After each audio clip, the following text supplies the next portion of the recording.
Au commencement était la parole, et la parole était avec Dieu, et la parole était Dieu. Elle était au commencement avec Dieu. Toutes choses ont été faites par elle, et rien de ce qui a été fait n'a été fait sans elle. En elle était la vie, et la vie était la lumière des hommes.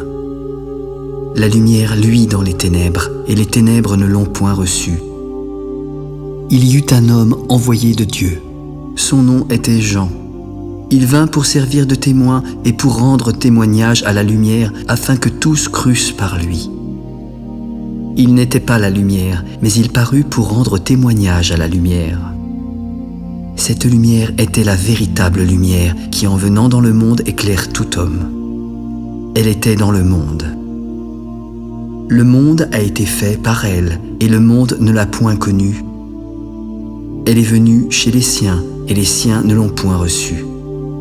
Mais à tous ceux qui l'ont reçue et à ceux qui croient en son nom, elle a donné le pouvoir de devenir enfants de Dieu, lesquels sont nés non du sang, ni de la volonté de la chair, ni de la volonté de l'homme, mais de Dieu. La parole a été faite chair, et elle a habité parmi nous pleine de grâce et de vérité. Nous avons contemplé sa gloire, une gloire comme la gloire du Fils unique venu du Père. Et Jean lui a rendu témoignage. C'est celui dont j'ai dit, celui qui vient après moi m'a précédé, car il était avant moi. Nous avons tous reçu de sa plénitude et grâce pour grâce. La loi a été donnée par Moïse, mais la grâce et la vérité sont venues par Jésus-Christ. Personne n'a jamais vu Dieu. Le Fils unique qui est dans le sein du Père est celui qui l'a fait connaître. Voici le témoignage de Jean lorsque les Juifs envoyèrent de Jérusalem des sacrificateurs et des Lévites pour le questionner. « Toi, qui es-tu ? Je ne suis pas le Christ. Qui es-tu ? Es-tu Élie ? Non, je ne suis pas Élie. Es-tu le prophète ? Non plus. Mais dis-nous qui tu es, afin que nous donnions une réponse à ceux qui nous ont envoyés. Que dis-tu de toi-même ? Moi, je suis la voix de celui qui crie dans le désert. Aplanissez le chemin du Seigneur, comme a dit Ésaïe le prophète. Ceux qui avaient été envoyés étaient des pharisiens, et ils le questionnèrent encore. Pourquoi donc baptises-tu si tu n'es pas le Christ, ni Élie, ni le prophète ? Moi, je baptise d'eau. Mais au milieu de vous, il y a quelqu'un que vous ne connaissez pas, qui vient après moi, et je ne suis pas digne de délier les lacets de ses souliers. Ces choses se passèrent à Béthanie, au-delà du Jourdain, où Jean baptisait. Le lendemain, il vit Jésus venant à lui. « Voici l'agneau de Dieu qui ôte le péché du monde. C'est celui dont j'ai dit, « Après moi vient un homme qui m'a précédé, car il était avant moi. Je ne le connaissais pas, mais c'est afin qu'il fût manifesté à Israël que je suis venu baptiser d'eau. J'ai vu l'Esprit descendre du ciel comme une colombe et s'arrêter sur lui. Je ne le connaissais pas, mais celui qui m'a envoyé baptiser d'eau m'a dit, « Celui sur qui tu verras l'Esprit descendre et s'arrêter, c'est celui qui baptise du Saint-Esprit. » J'ai vu et j'ai rendu témoignage qu'il est le Fils de Dieu. Le lendemain, lorsque Jésus passait, Jean était encore là avec 2 de ses disciples. « Regardez, voici l'agneau de Dieu. » Les 2 disciples l'entendirent prononcer ces paroles et suivirent Jésus. Voyant qu'ils le suivaient, Jésus se retourna. « Que cherchez-vous ? » ?»« Maître, où demeures-tu ? » ?»« Venez et voyez. » Ils allèrent et ils virent où il demeurait. Ils restèrent auprès de lui ce jour-là. C'était environ la 10e heure. André, frère de Simon-Pierre, était l'un des 2 qui avaient entendu les paroles de Jean et avait suivi Jésus. Ce fut lui qui rencontra le premier son frère Simon. « Simon, nous avons trouvé le Messie, nous avons trouvé le Christ !» Puis André conduisit Simon vers Jésus. Jésus le regarda. « Tu es Simon, fils de Jonas. Tu seras appelé Pierre. » Le lendemain, Jésus voulut se rendre en Galilée. Il rencontra Philippe et lui demanda de le suivre. Philippe était de Bethsaïda, de la ville d'André et de Pierre. Puis Philippe rencontra Nathanaël. « Nous avons trouvé celui de qui Moïse a écrit dans la loi, celui dont les prophètes ont parlé, Jésus de Nazareth, le fils de Joseph. » Philippe, peut-il venir de Nazareth quelque chose de bon? Alors viens et vois toi-même. Jésus, voyant venir à lui Nathanaël, dit de lui: Voici vraiment un Israélite dans lequel il n'y a point de fraude. D'où me connais-tu? Avant que Philippe ne t'appelle, je t'ai vu quand tu étais sous le figuier. Maître, tu es le Fils de Dieu, tu es le roi d'Israël! Parce que je t'ai dit que je t'ai vu sous le figuier, tu crois. Mais tu verras de plus grandes choses que celles-ci. En vérité, vous verrez désormais le ciel ouvert et les anges de Dieu monter et descendre sur le Fils de l'homme. 3 jours après, il y eut des noces à Cana en Galilée. La mère de Jésus était là, et Jésus fut aussi invité aux noces avec ses disciples. Le vin ayant manqué, Marie s'adressa à Jésus. « Vois, ils n'ont plus de vin. » Femme, qu'y a-t-il entre moi et toi? Mon heure n'est pas encore venue. Faites ce qu'il vous dira. Or, il y avait là 6 vases de pierre destinés aux purifications des Juifs et contenant chacun 2 ou 3 mesures. Remplissez d'eau ces vases et portez-en à l'ordonnateur du repas. Quand l'ordonnateur du repas eut goûté l'eau changée en vin, et ne sachant d'où venait ce vin, il appela Jésus. Tout homme sert d'abord le bon vin, puis le moins bon après qu'on se soit enivré. Toi, tu as gardé le bon vin jusqu'à présent. Tel fut, à Cana en Galilée, le premier des miracles que fit Jésus. Il manifesta sa gloire et ses disciples crurent en lui. Après cela, il descendit à Capernaum avec sa mère, ses frères et ses disciples, mais ils n'y demeurèrent que peu de jours. La Pâque des Juifs était proche et Jésus monta à Jérusalem. Il trouva, assis dans le temple, des changeurs ainsi que des vendeurs de bœufs, de brebis et de pigeons. Ayant fait un fouet avec des cordes, il chassa du temple tous les commerçants et leurs animaux. Il dispersa la monnaie des changeurs, renversa les tables et s'adressa aux vendeurs de pigeons. « Ôtez cela d'ici. Ne faites pas de la maison de mon père une maison de trafic. » Ses disciples se souvinrent qu'il est écrit « Le zèle de ta maison me dévore ». Les Juifs prirent alors la parole. « Quel miracle nous montres-tu pour agir de la sorte ?» Détruisez ce temple, et en 3 jours je le relèverai. Il a fallu 46 ans pour bâtir ce temple, et toi, en 3 jours, tu le relèveras?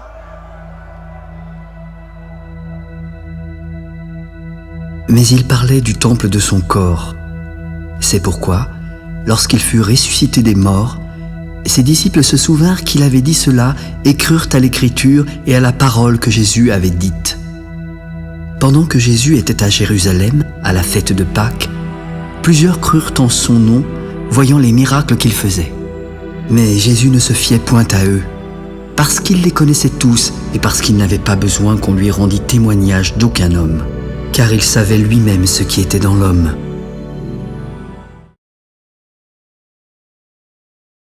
Il y eut un homme d'entre les pharisiens nommé Nicodème, un chef des Juifs, qui vint de nuit auprès de Jésus. « Maître, nous savons que tu es un docteur venu de Dieu, car personne ne peut faire les miracles que tu fais si Dieu n'est pas avec lui. » En vérité, je te le dis, si un homme ne naît de nouveau, il ne peut voir le royaume de Dieu. Comment un homme peut-il naître quand il est vieux? Peut-il de nouveau rentrer dans le sein de sa mère et renaître? En vérité, je te le dis, si un homme ne naît d'eau et d'esprit, il ne peut entrer dans le royaume de Dieu. Ce qui est né de la chair est chair, et ce qui est né de l'esprit est esprit. Ne t'étonne pas que je t'ai dit, il faut que vous naissiez de nouveau. Le vent souffle où il veut. Tu entends le bruit, mais tu ne sais pas d'où il vient ni où il va. Il en est ainsi de tout homme qui est né de l'esprit. Mais comment cela peut-il se faire? Tu es le docteur d'Israël et tu ne sais pas ces choses? En vérité, je te le dis, nous disons ce que nous savons et nous rendons témoignage de ce que nous avons vu, mais vous ne recevez pas notre témoignage. Si vous ne croyez pas quand je vous ai parlé des choses terrestres, comment croirez-vous quand je vous parlerai des choses célestes? Personne n'est monté au ciel si ce n'est celui qui est descendu du ciel, le Fils de l'homme qui est dans le ciel. Et comme Moïse éleva le serpent dans le désert, il faut de même que le Fils de l'homme soit élevé afin que quiconque croit en lui ait la vie éternelle. Car Dieu a tant aimé le monde qu'il a donné son Fils unique, afin que quiconque croit en lui ne périsse point, mais qu'il ait la vie éternelle. Dieu, en effet, n'a pas envoyé son Fils dans le monde pour qu'il juge le monde, mais pour que le monde soit sauvé par lui. Celui qui croit en lui n'est point jugé, mais celui qui ne croit pas est déjà jugé, parce qu'il n'a pas cru au nom du Fils unique de Dieu. Et ce jugement, c'est que la lumière étant venue dans le monde, les hommes ont préféré les ténèbres à la lumière, car leurs œuvres étaient mauvaises. Car quiconque fait le mal est la lumière, et ne vient pas à la lumière, de peur que ses œuvres ne soient dévoilées. Mais celui qui agit selon la vérité vient à la lumière, afin que ses œuvres soient manifestées, parce qu'elles sont faites en Dieu. Après cela, Jésus, accompagné de ses disciples, se rendit dans la terre de Judée. Là, il demeurait avec eux et il baptisait. Jean aussi baptisait à Hénon, près de Salim, parce qu'il y avait là beaucoup d'eau, et on y venait pour être baptisé, car Jean n'avait pas encore été mis en prison. Or, il s'éleva de la part des disciples de Jean une dispute avec un juif touchant la purification. Ils vinrent alors trouver Jean. « Maître, celui qui était avec toi au-delà du Jourdain et à qui tu as rendu témoignage, regarde, il baptise et tous vont à lui !» Un homme ne peut recevoir que ce qui lui a été donné du ciel. Vous-même m'êtes témoin que j'ai dit, je ne suis pas le Christ, mais j'ai été envoyé devant lui. Celui à qui appartient l'épouse, c'est l'époux. Mais l'ami de l'époux qui se tient là et qui l'entend éprouve une grande joie à cause de la voix de l'époux. Aussi, cette joie qui est la mienne est parfaite. Il faut qu'il croisse et que je diminue. Celui qui vient d'en haut est au-dessus de tous. Celui qui est de la terre est de la terre et il parle comme étant de la terre. Celui qui vient du ciel est au-dessus de tous. Il rend témoignage de ce qu'il a vu et entendu, mais personne ne reçoit son témoignage. Celui qui a reçu son témoignage a certifié que Dieu est vrai, car celui que Dieu a envoyé dit les paroles de Dieu, parce que Dieu ne lui donne pas l'esprit avec mesure. Le Père aime le Fils, et il a remis toutes choses entre ses mains. Celui qui croit au Fils a la vie éternelle. Celui qui ne croit pas au Fils ne verra pas la vie, mais la colère de Dieu demeure sur lui.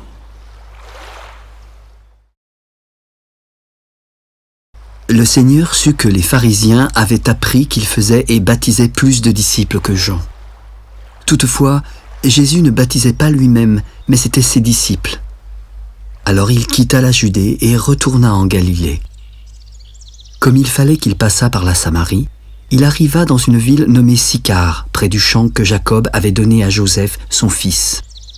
Là se trouvait le puits de Jacob, et Jésus, fatigué du voyage, était assis au bord du puits.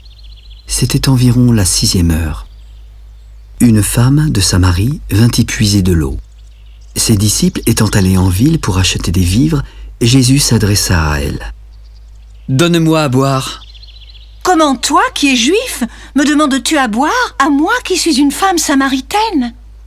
Si tu connaissais le don de Dieu et qui est celui qui te dit « Donne-moi à boire », tu lui aurais toi-même demandé à boire et il t'aurait donné de l'eau vive.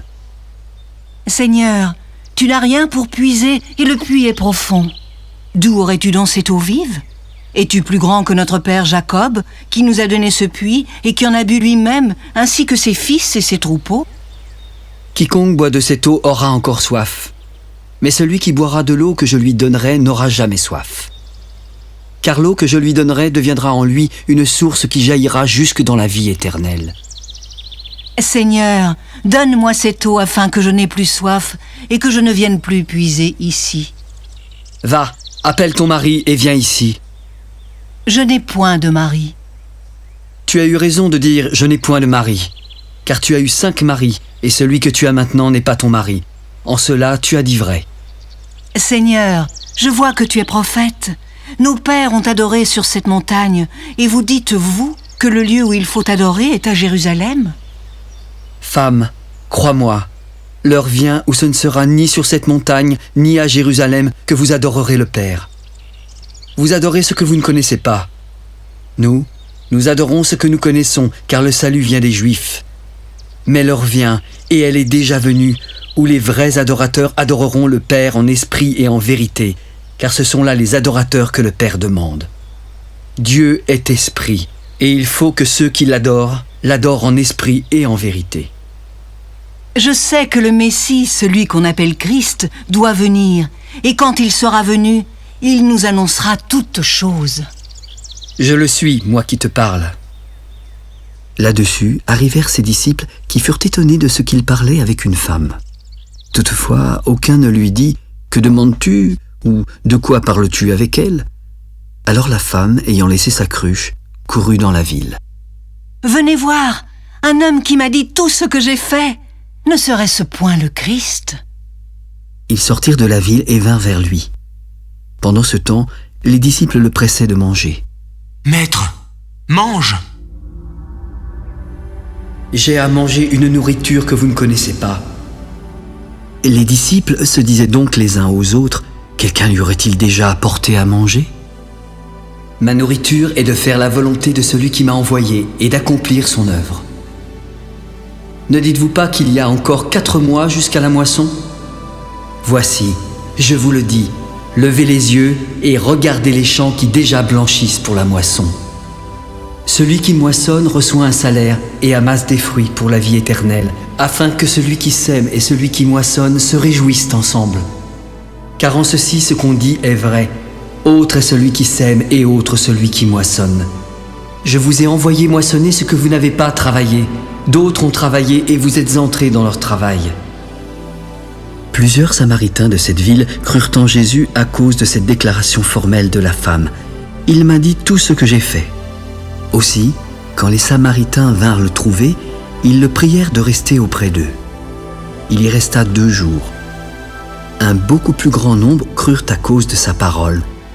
Il disait à la femme, « Ce n'est plus à cause de ce que tu as dit que nous croyons, car nous l'avons entendu nous-mêmes, et nous savons qu'il est vraiment le Sauveur du monde. » Après ces 2 jours, Jésus partit de là pour se rendre en Galilée, car il avait déclaré lui-même qu'un prophète n'est pas honoré dans sa propre patrie. Lorsqu'il y arriva, il fut bien reçu des Galiléens qui étaient également allés à la fête, car ils avaient vu tout ce qu'il avait fait à Jérusalem. Il retourna donc à Cana, en Galilée, où il avait changé l'eau en vin. Il y avait à Capernaum un officier du roi dont le fils était malade. Ayant appris que Jésus était venu de Judée en Galilée, il alla vers lui, le pria de descendre et de guérir son fils qui était près de mourir. Si vous ne voyez des miracles et des prodiges, vous ne croyez point. L'officier du roi lui dit, « Seigneur, descends avant que mon enfant meure. » Va, ton fils vit. Cet homme s'en alla et crut à la parole que Jésus lui avait dite. Déjà, comme il descendait, ses serviteurs vinrent à sa rencontre. « Ton enfant, il vit. » « À quelle heure s'est-il trouvé mieux ?»« Hier, à la 7e heure, la fièvre l'a quitté. » Le père reconnut que c'était à cette heure-là que Jésus lui avait dit « Ton fils vit ». Et il crut, lui et toute sa maison. Jésus fit encore ce second miracle lorsqu'il fut venu de Judée en Galilée.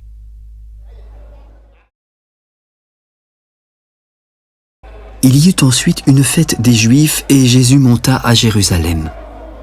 Or, à Jérusalem, près de la porte des brebis, il y a une piscine à 5 portiques qui s'appelle en hébreu Bethesda. Sous ces portiques, des malades, des aveugles, des boiteux et des paralytiques étaient couchés en grand nombre. Ils attendaient le mouvement de l'eau, car un ange descendait de temps en temps dans la piscine en agitant l'eau. Et celui qui y descendait le premier était guéri, quelle que fût sa maladie. Couché là, se trouvait un homme malade depuis 38 ans. Sachant qu'il était malade depuis longtemps, Jésus l'interrogea. « Veux-tu être guéri ?» « Seigneur, je n'ai personne pour me jeter dans la piscine quand l'eau est agitée. Et pendant que j'y vais, un autre descend avant moi. »« Lève-toi, prends ton lit et marche. » Aussitôt, cet homme fut guéri. Il prit son lit et marcha.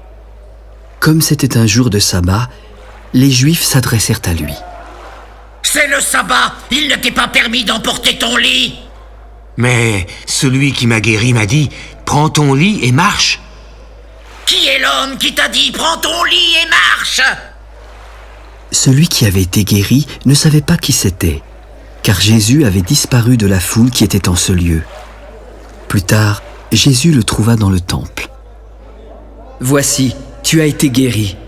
Ne pêche plus de peur qu'il ne t'arrive quelque chose de pire. » Cet homme s'en alla en annonçant aux Juifs que c'était Jésus qui l'avait guéri.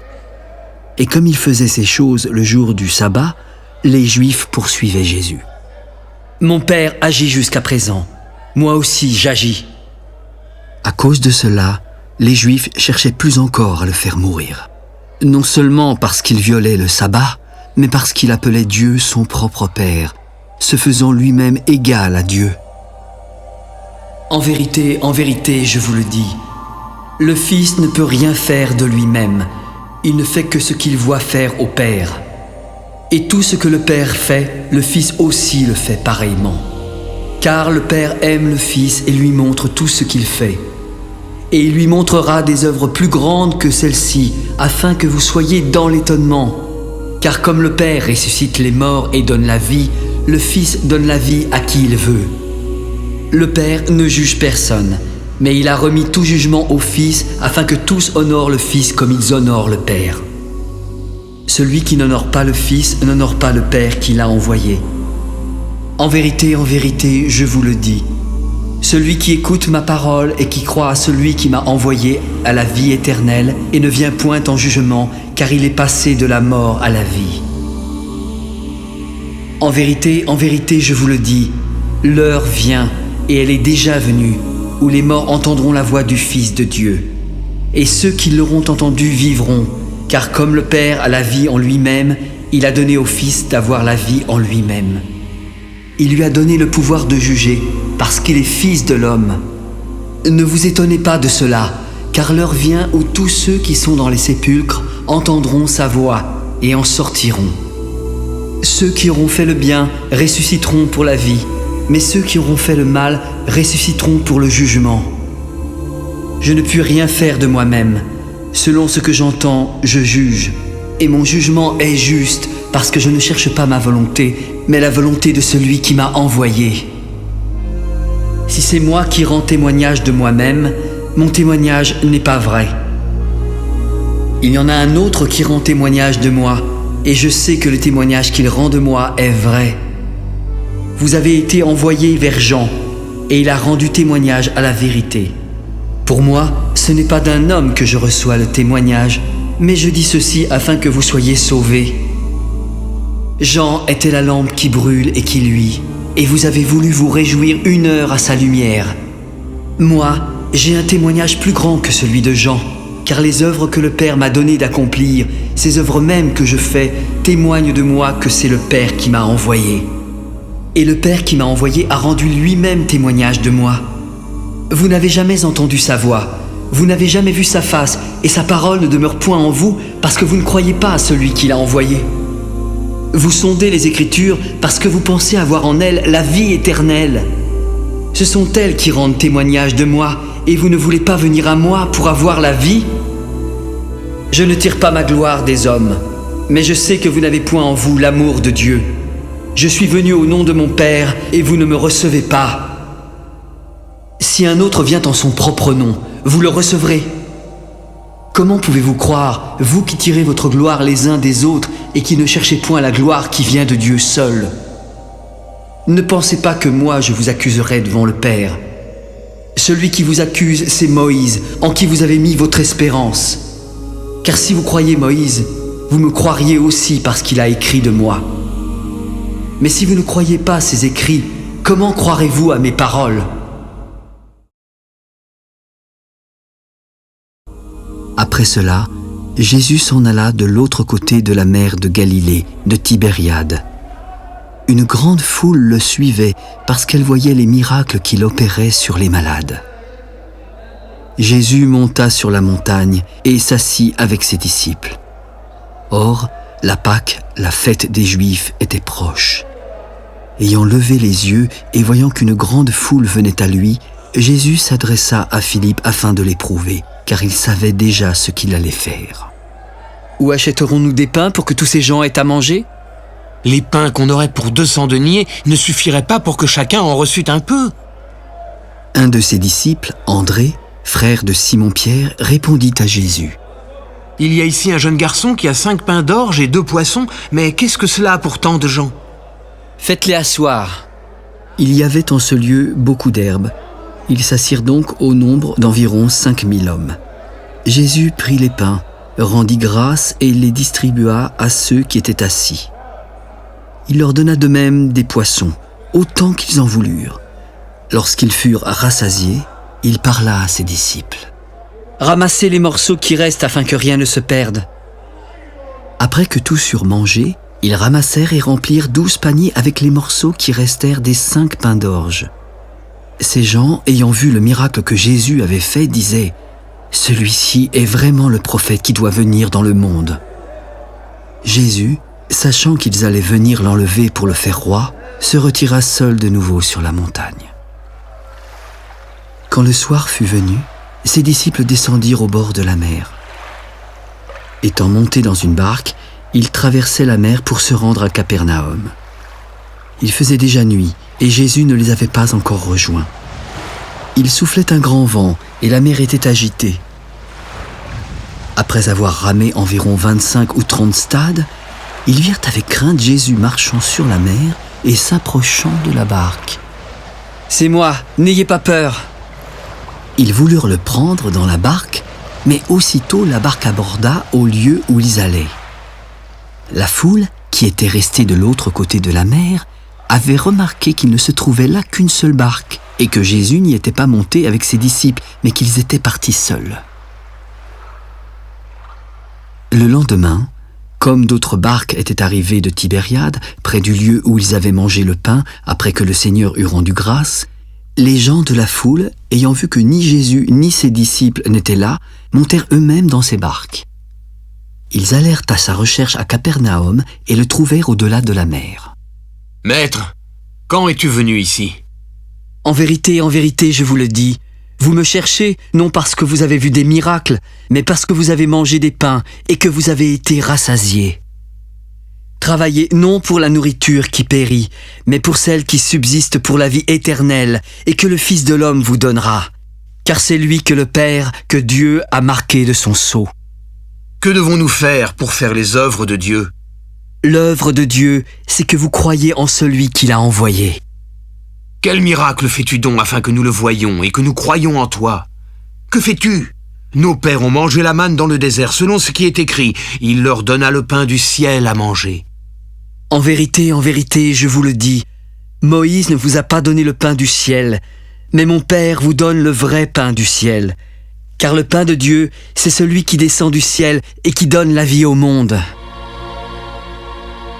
Seigneur, donne-nous toujours de ce pain. Je suis le pain de vie.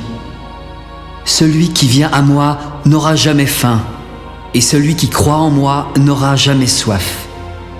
Mais je vous l'ai dit, vous m'avez vu et vous ne croyez pas. Tous ceux que le Père me donne viendront à moi, et je ne mettrai pas dehors celui qui vient à moi. Car je suis descendu du ciel pour faire non ma volonté, mais la volonté de celui qui m'a envoyé.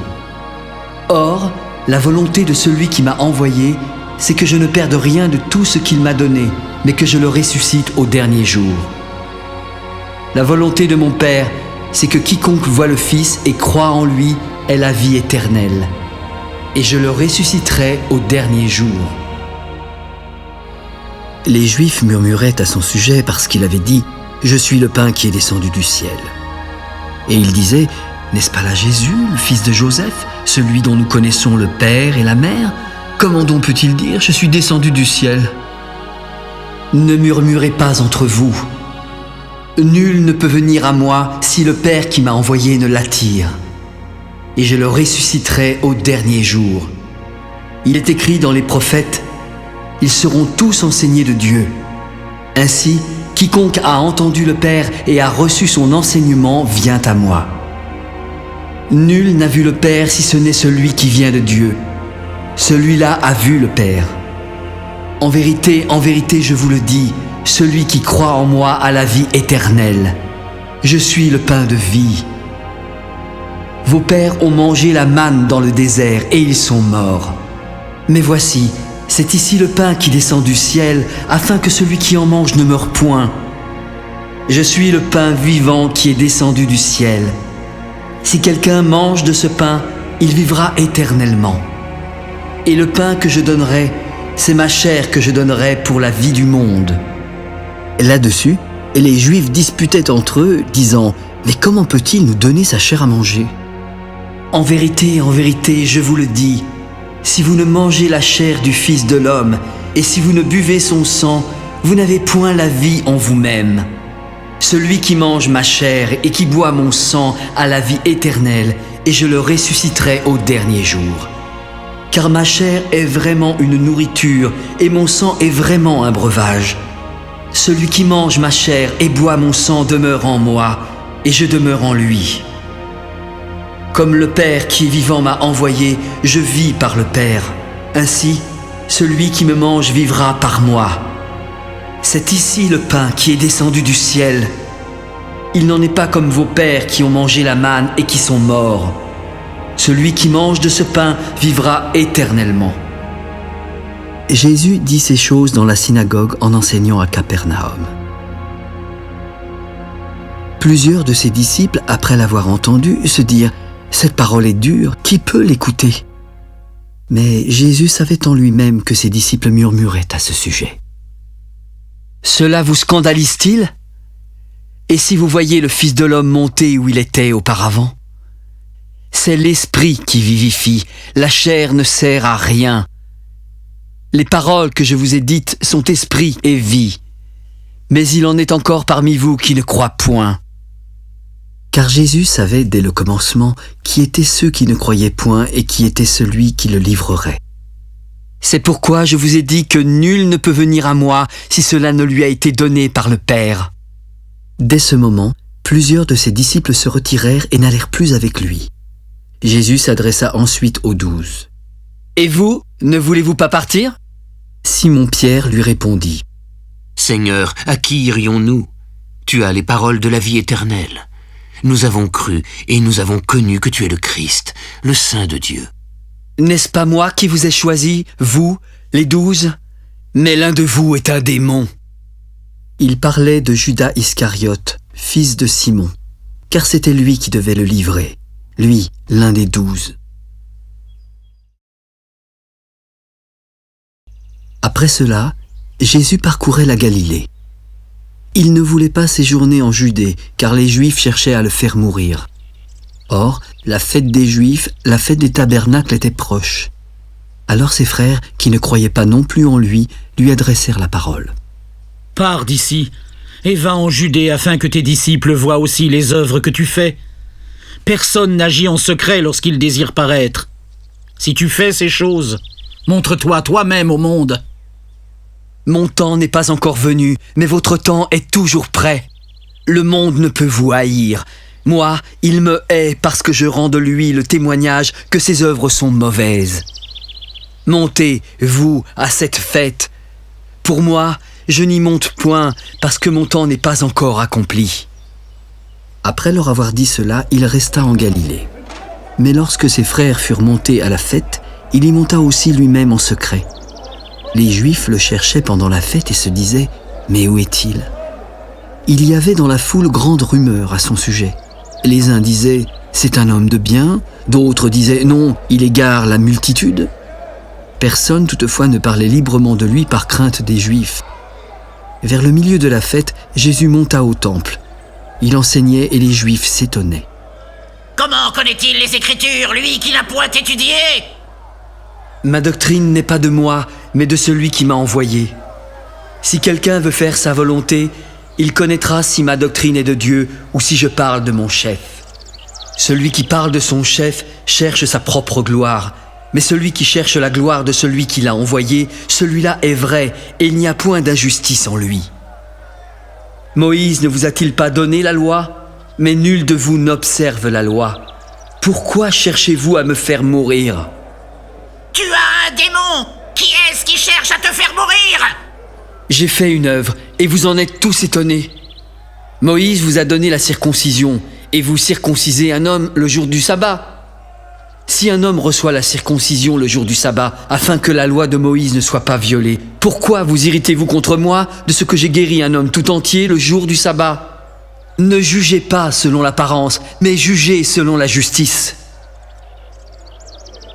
Parmi la foule, quelques habitants de Jérusalem remarquèrent Jésus. N'est-ce pas là celui qu'il cherche à faire mourir? Il parle librement et ils ne lui disent rien. Est-ce que vraiment les chefs auraient reconnu qu'il est le Christ? Cependant, celui-ci, nous savons d'où il est. Mais quand le Christ viendra, personne ne saura d'où il est. Et Jésus continua d'enseigner dans le temple. Vous me connaissez et vous savez d'où je suis. Je ne suis pas venu de moi-même, mais celui qui m'a envoyé est vrai, et vous ne le connaissez pas. Moi, je le connais car je viens de lui, et c'est lui qui m'a envoyé.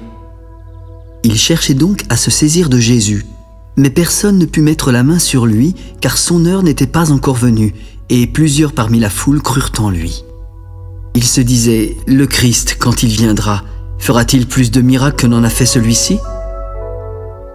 Les pharisiens entendirent la foule murmurant de lui ces choses. Alors les principaux sacrificateurs et les pharisiens envoyèrent des huissiers pour le saisir. « Je suis encore avec vous pour un peu de temps, puis je m'en vais vers celui qui m'a envoyé. Vous me chercherez, mais vous ne me trouverez pas, et vous ne pouvez venir où je serai. » Sur quoi les Juifs dirent entre eux, « Où ira-t-il que nous ne le trouvions pas? Ira-t-il parmi ceux qui sont dispersés chez les Grecs? Enseignera-t-il les Grecs? Que signifie cette parole qu'il a dite, « Vous me chercherez, mais vous ne me trouverez pas, et vous ne pouvez venir où je serai. » Le dernier jour, au grand jour de la fête, Jésus se tenait debout. « Si quelqu'un a soif, qu'il vienne à moi et qu'il boive. À celui qui croit en moi, et comme dit l'Écriture, des fleuves d'eau vive couleront de son sein. » Il dit cela de l'Esprit que devaient recevoir ceux qui croiraient en lui. Et l'Esprit n'était pas encore descendu parce que Jésus n'avait pas encore été glorifié. Des gens de la foule ayant entendu ces paroles se disaient « Celui-ci est vraiment le prophète ?» D'autres disaient « C'est le Christ ?» Et d'autres disaient « Est-ce bien de la Galilée que doit venir le Christ ?» L'Écriture ne dit-elle pas que c'est de la postérité de David et du village de Bethléem où était David que le Christ doit venir? Il y eut donc, à cause de lui, division parmi la foule. Quelques-uns d'entre eux voulaient le saisir, mais personne ne mit la main sur lui. Ainsi, les huissiers retournèrent vers les principaux sacrificateurs et les pharisiens. « Mais pourquoi ne l'avez-vous pas amené? Jamais un homme n'a parlé comme cet homme. Est-ce que vous aussi vous avez été séduits? Y a-t-il quelqu'un, des chefs ou des pharisiens, qui ait cru en lui? Mais cette foule qui ne connaît pas la loi, ce sont des maudits! » Nicodème, qui était venu de nuit vers Jésus et qui était l'un d'entre eux, leur répondit. « Notre loi condamne-t-elle un homme avant qu'on l'entende et qu'on sache ce qu'il a fait? Es-tu aussi galiléen? Examine, et tu verras que de Galilée, il ne sort pas de prophète. » Et chacun s'en retourna dans sa maison. Jésus se rendit à la montagne des Oliviers. Mais dès le matin, il alla de nouveau dans le temple et tout le peuple vint à lui. S'étant assis, il les enseignait. Alors, les scribes et les pharisiens amenèrent une femme surprise en adultère.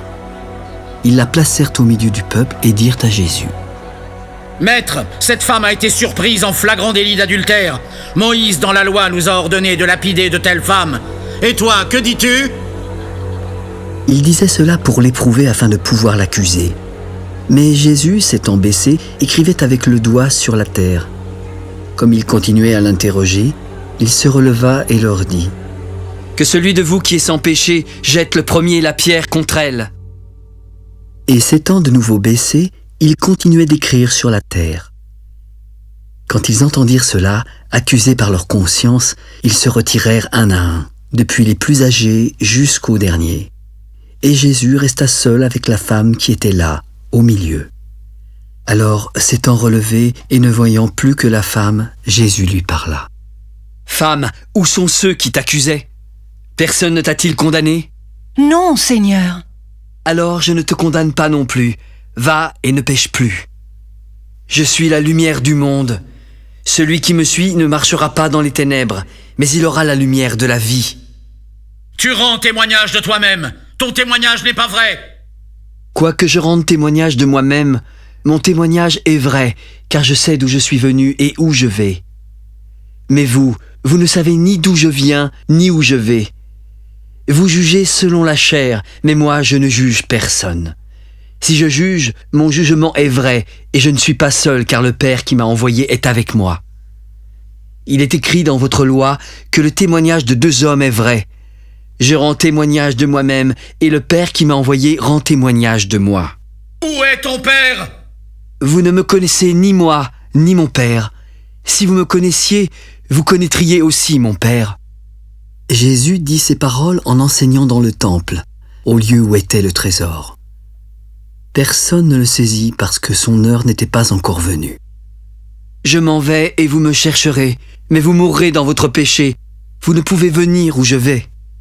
Sur quoi les Juifs se dirent, se tuera-t-il lui-même puisqu'il dit « Vous ne pouvez venir où je vais » Vous êtes d'en bas, moi je suis d'en haut. Vous êtes de ce monde, moi je ne suis pas de ce monde. C'est pourquoi je vous ai dit que vous mourrez dans vos péchés, car si vous ne croyez pas ce que je suis, vous mourrez dans vos péchés. Mais qui es-tu? Ce que je vous dis dès le commencement. J'ai beaucoup de choses à dire de vous et à juger en vous. Mais celui qui m'a envoyé est vrai, et ce que j'ai entendu de lui, je le dis au monde. Comme ils ne comprirent point qu'il leur parlait du Père, Jésus leur dit : Quand vous aurez élevé le Fils de l'homme, alors vous connaîtrez ce que je suis et que je ne fais rien de moi-même, mais que je parle selon ce que le Père m'a enseigné. Celui qui m'a envoyé est avec moi. Il ne m'a pas laissé seul, parce que je fais toujours ce qui lui est agréable. Comme Jésus parlait ainsi, plusieurs crurent en lui. Il s'adressa alors à eux. Si vous demeurez dans ma parole, vous êtes vraiment mes disciples. Vous connaîtrez la vérité, et la vérité vous affranchira. Nous sommes la postérité d'Abraham, et nous n'avons jamais été esclaves de personne. Comment peux-tu dire, vous deviendrez libres?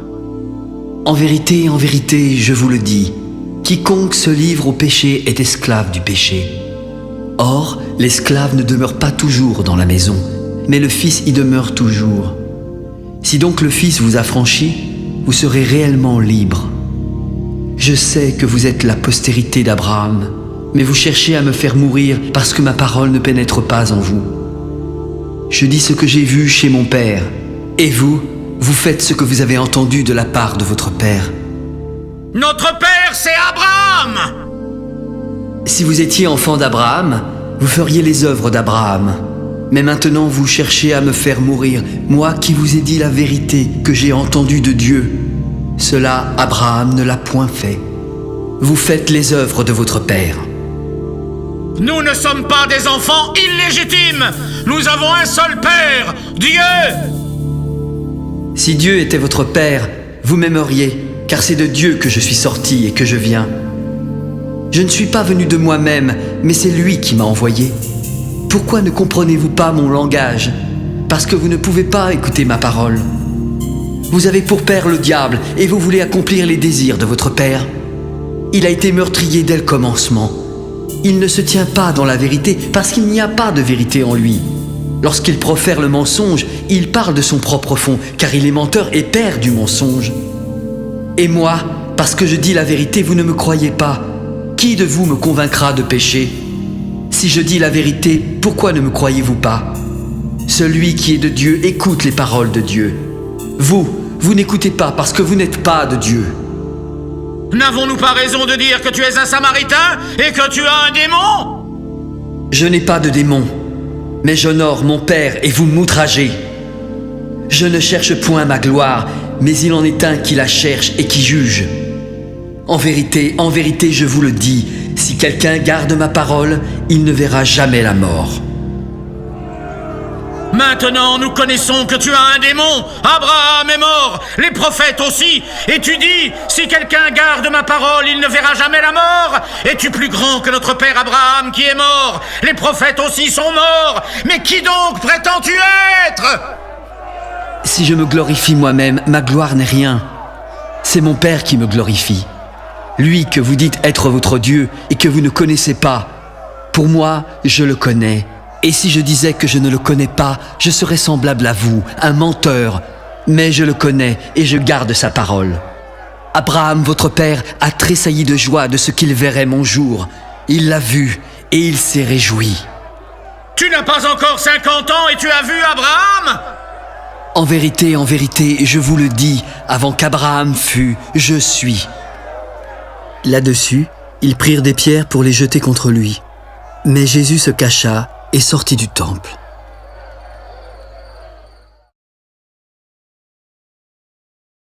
Jésus vit en passant un homme aveugle de naissance. Et ses disciples lui firent cette question. « Maître, qui a péché, cet homme ou ses parents pour qu'il soit né aveugle ?» Ce n'est pas que lui ou ses parents aient péché, mais c'est afin que les œuvres de Dieu soient manifestées en lui. Il faut que je fasse, tandis qu'il fait jour, les œuvres de celui qui m'a envoyé. La nuit vient où personne ne peut travailler. Pendant que je suis dans le monde, je suis la lumière du monde. Après avoir dit cela, il cracha à terre et fit de la boue avec sa salive. Puis il appliqua cette boue sur les yeux de l'aveugle. « Va et lave-toi au réservoir de Siloé. » Il y alla, se lava et s'en retourna voyant clair. Ses voisins et ceux qui auparavant l'avaient connu comme un mendiant disaient « N'est-ce pas celui-là qui se tenait assis et qui mendiait ?» Les uns disaient « C'est lui », d'autres disaient « Non, mais il lui ressemble ». Et lui-même disait « C'est moi ». Comment tes yeux ont-ils été ouverts? L'homme qu'on appelle Jésus a fait de la boue et a oint mes yeux, puis il m'a dit « Va au réservoir de Siloé et lave-toi ». Alors voici, j'y suis allé, je me suis lavé, et j'ai recouvré la vue. Où est cet homme? Je ne sais pas. Ils emmenèrent ensuite vers les pharisiens celui qui avait été aveugle. Mais c'était un jour de sabbat que Jésus avait fait de la boue et lui avait ouvert les yeux. Et de nouveau, les pharisiens demandèrent à l'homme comment il avait recouvré la vue. Il a appliqué de la boue sur mes yeux, je me suis lavé et je vois. Cet homme ne vient pas de Dieu car il n'observe pas le sabbat. Comment un homme pécheur peut-il faire de tels miracles? Et toi, que dis-tu de lui sur ce qu'il t'a ouvert les yeux? C'est un prophète. Les Juifs ne crurent point qu'il eût été aveugle et qu'il eût recouvré la vue jusqu'à ce qu'il eusse fait venir ses parents. Est-ce là votre fils que vous dites être né aveugle? Comment donc voit-il maintenant? Nous savons que c'est notre fils et qu'il est né aveugle. Mais comment il voit maintenant ou qui lui a ouvert les yeux, nous ne le savons pas. Interrogez-le lui-même, il a l'âge, et il parlera de ce qui le concerne. Ses parents dirent cela parce qu'ils craignaient les Juifs, car les Juifs étaient déjà convenus que si quelqu'un reconnaissait Jésus pour le Christ, il serait exclu de la synagogue. C'est pourquoi ses parents dirent « Il a l'âge, et interrogez-le lui-même ». Les pharisiens appelèrent une seconde fois l'homme qui avait été aveugle. « Donne gloire à Dieu! Nous savons que cet homme est un pécheur! » Je ne sais pas s'il est un pécheur, mais je sais une chose, c'est que j'étais aveugle et que maintenant je vois.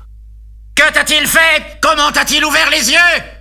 Je vous l'ai déjà dit et vous ne m'avez pas écouté. Pourquoi voulez-vous l'entendre encore? Voulez-vous aussi devenir ses disciples? C'est toi qui es son disciple. Nous sommes les disciples de Moïse. Nous savons que Dieu a parlé à Moïse, mais celui-ci, nous ne savons pas d'où il est. Il est étonnant que vous ne sachiez pas d'où il est. Cependant, il m'a ouvert les yeux. Nous savons que Dieu n'exauce point les pécheurs. Mais si quelqu'un l'honore et fait sa volonté, c'est celui-là qui l'exauce. Jamais on n'a entendu dire que quelqu'un ait ouvert les yeux d'un aveugle-né. Si cet homme ne venait pas de Dieu, il ne pourrait rien faire. Tu es né tout entier dans le péché et tu oses nous enseigner! Ils le repoussèrent alors violemment. Jésus, ayant appris qu'il l'avait chassé, l'interrogea quand il le rencontra de nouveau. « Crois-tu au Fils de Dieu ?» Et qui est-il, Seigneur, afin que je croie en lui? Tu l'as vu, et celui qui te parle, c'est lui. Je crois, Seigneur. Je suis venu dans ce monde pour un jugement, afin que ceux qui ne voient point voient, et que ceux qui voient deviennent aveugles. Nous aussi sommes-nous aveugles? Si vous étiez aveugles, vous n'auriez pas de péché. Mais maintenant, vous dites, nous voyons. C'est pour cela que votre péché subsiste.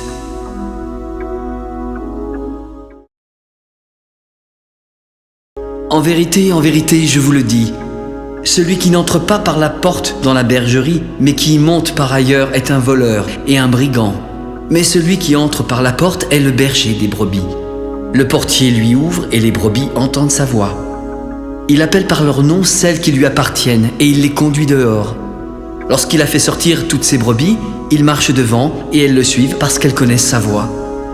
Elles ne suivront point un étranger, mais elles fuiront loin de lui parce qu'elles ne connaissent pas la voix des étrangers. Jésus leur dit cette parabole, mais ils ne comprirent pas de quoi il leur parlait. En vérité, je vous le dis, je suis la porte des brebis. Tous ceux qui sont venus avant moi sont des voleurs et des brigands, mais les brebis ne les ont point écoutés. Je suis la porte. Si quelqu'un entre par moi, il sera sauvé. Il entrera, il sortira et il trouvera des pâturages. Le voleur ne vient que pour dérober, égorger et détruire. Moi, je suis venu afin que les brebis aient la vie et qu'elles soient dans l'abondance. Je suis le bon berger. Le bon berger donne sa vie pour ses brebis. Mais le mercenaire, qui n'est pas le berger et à qui n'appartiennent pas les brebis, voit venir le loup. Il abandonne les brebis et prend la fuite. Alors le loup les ravit et les disperse. Le mercenaire s'enfuit parce qu'il est mercenaire et qu'il ne se met pas en peine pour des brebis. Je suis le bon berger. Je connais mes brebis. Elles me connaissent comme le Père me connaît et comme je connais le Père. Je donne ma vie pour mes brebis. J'ai encore d'autres brebis qui ne sont pas de cette bergerie. Celles-là, il faut que je les amène. Elles entendront ma voix et il y aura un seul troupeau, un seul berger. Le Père m'aime parce que je donne ma vie afin de la reprendre. Personne ne me l'ôte, mais je la donne de moi-même. J'ai le pouvoir de la donner et j'ai le pouvoir de la reprendre. Tel est l'ordre que j'ai reçu de mon Père. Il y eut à cause de ces paroles une division parmi les Juifs. Plusieurs d'entre eux disaient « Il a un démon, il est fou, pourquoi l'écoutez-vous » D'autres disaient « Ce ne sont pas les paroles d'un démoniaque. Un démon peut-il ouvrir les yeux des aveugles ?» C'était l'hiver et on célébrait à Jérusalem la fête de la dédicace. Jésus se promenait dans le temple sous le portique de Salomon quand des Juifs vinrent l'entourer. « Jusqu'à quand tiendras-tu notre esprit en suspens? Si tu es le Christ, dis-le-nous franchement !» Je vous l'ai dit et vous ne croyez pas. Les œuvres que je fais au nom de mon Père rendent témoignage de moi. Mais vous ne croyez pas parce que vous n'êtes pas de mes brebis. Mes brebis entendent ma voix. Je les connais et elles me suivent. Je leur donne la vie éternelle et elles ne périront jamais. Personne ne les ravira de ma main. Mon Père qui me les a donnés est plus grand que tous. Et personne ne peut les ravir de la main de mon Père. Moi et le Père, nous sommes un. Alors, les Juifs prirent des pierres pour le lapider. Je vous ai fait voir plusieurs bonnes œuvres venant de mon Père. Pour laquelle me lapidez-vous ? Ce n'est point pour une bonne œuvre que nous te lapidons, mais pour un blasphème, parce que toi qui es un homme, tu te fais Dieu. N'est-il pas écrit dans votre loi ? J'ai dit, vous êtes des dieux ? Si elle a appelé Dieu ceux à qui la parole de Dieu a été adressée, et si l'écriture ne peut être anéantie, pourquoi accusez-vous de blasphème celui que le Père a sanctifié et envoyé dans le monde ? Cela parce que j'ai dit, je suis le Fils de Dieu ? Si je ne fais pas les œuvres de mon Père, vous ne me croyez pas. Mais si je les fais, vous ne me croyez pas non plus. Croyez à ces œuvres afin que vous sachiez et reconnaissiez que le Père est en moi et que je suis dans le Père. Là-dessus, ils cherchèrent encore à le saisir, mais il s'échappa de leurs mains. Jésus s'en alla au-delà du Jourdain, dans le lieu où Jean avait d'abord baptisé. Il y demeura quelque temps, et beaucoup de gens vinrent à lui. Ils disaient, « Jean n'a fait aucun miracle, mais tout ce que Jean a dit de cet homme était vrai. » Et en ce lieu, plusieurs crurent en lui.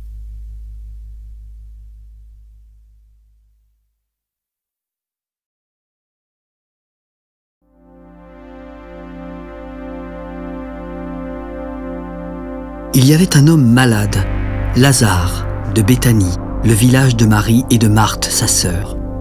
C'était cette Marie qui oignit de parfum le Seigneur et qui lui essuya les pieds avec ses cheveux. C'était son frère Lazare qui était malade. Alors les sœurs envoyèrent dire à Jésus: « Seigneur, celui que tu aimes est malade. » Cette maladie n'est point à la mort, mais elle est pour la gloire de Dieu, afin que le Fils de Dieu soit glorifié par elle. Or, Jésus aimait Marthe, sa sœur et Lazare. Quand il eut appris que Lazare était malade, il resta encore 2 jours dans le lieu où il était et dit ensuite aux disciples: « Retournons en Judée. » « Maître, les Juifs cherchaient récemment à te lapider, et tu veux retourner en Judée ?» N'y a-t-il pas 12 heures au jour? Si quelqu'un marche pendant le jour, il ne bronche point parce qu'il voit la lumière de ce monde. Mais si quelqu'un marche pendant la nuit, il bronche parce que la lumière n'est pas en lui. Lazare, notre ami, dort, mais je vais le réveiller. Seigneur, s'il dort, il sera guéri. Jésus avait parlé de sa mort, mais ils crurent qu'il parlait de l'assoupissement du sommeil. Alors il leur dit ouvertement: Lazare est mort. Mais à cause de vous, et afin que vous croyiez, je me réjouis de ce que je n'étais pas là. Allons vers lui. Sur quoi Thomas, appelé Didyme, s'adressa aux autres disciples: Allons aussi, afin de mourir avec lui. Jésus, étant arrivé, trouva Lazare qui était déjà dans le sépulcre depuis 4 jours. Et comme Béthanie était près de Jérusalem, à 15 stades environ, beaucoup de Juifs étaient venus vers Marthe et Marie pour les consoler de la mort de leur frère. Lorsque Marthe apprit que Jésus arrivait, elle alla au-devant de lui, tandis que Marie se tenait assise à la maison. Puis Marthe dit à Jésus: « Seigneur, si tu avais été là, mon frère ne serait pas mort. Mais maintenant même, je sais que tout ce que tu demanderas à Dieu, Dieu te l'accordera. » Ton frère ressuscitera. Je sais qu'il ressuscitera à la résurrection, au dernier jour. Je suis la résurrection et la vie. Celui qui croit en moi vivra quand même il serait mort, et quiconque vit et croit en moi ne mourra jamais. Crois-tu cela? Oui, Seigneur. Je crois que tu es le Christ, le Fils de Dieu, qui devait venir dans le monde. Ayant ainsi parlé, elle s'en alla. Puis elle appela secrètement Marie, sa sœur. « Marie, le Maître est ici et il te demande. » Dès que Marie eut entendu, elle se leva promptement et alla vers lui, car Jésus n'était pas encore entré dans le village, mais il était encore dans le lieu où Marthe l'avait rencontré. Les Juifs qui étaient avec Marie dans la maison et qui la consolaient, l'ayant vue se lever promptement et sortir, la suivirent en se disant: « Elle va certainement au sépulcre pour y pleurer. » Lorsque Marie fut arrivée là où était Jésus et qu'elle le vit, elle tomba à ses pieds. « Seigneur, si tu avais été là, mon frère ne serait pas mort. » Jésus, la voyant pleurer, elle et les Juifs qui étaient venus avec elle, frémit en son esprit et fut ému. « Où l'avez-vous mis ?» ?»« Seigneur, lui répondirent-ils, viens et vois. » Jésus pleura. Sur quoi les Juifs dirent: « Voyez comme il l'aimait. » Et quelques-uns d'entre eux se dirent: « Lui qui a ouvert les yeux de l'aveugle, ne pouvait-il pas faire aussi que cet homme ne mourût point ?» Jésus, frémissant de nouveau en lui-même, se rendit au sépulcre. C'était une grotte, et une pierre était placée devant. « Ôtez la pierre. »« Seigneur, il sent déjà, car il y a 4 jours qu'il est là. » Ne t'ai-je pas dit que si tu crois, tu verras la gloire de Dieu ? Ils ôtèrent la pierre, et Jésus leva les yeux au ciel. « Père, je te rends grâce de ce que tu m'as exaucé. Pour moi, je savais que tu m'exauces toujours, mais j'ai parlé à cause de la foule qui m'entoure, afin qu'ils croient que c'est toi qui m'as envoyé. Lazare, sors !» Et le mort sortit, les pieds et les mains liés de bandes et le visage enveloppé d'un linge. « Déliez-le et laissez-le aller. » Plusieurs des Juifs qui étaient venus vers Marie et qui virent ce que fit Jésus crurent en lui. Mais quelques-uns d'entre eux allèrent trouver les pharisiens et leur dire ce que Jésus avait fait.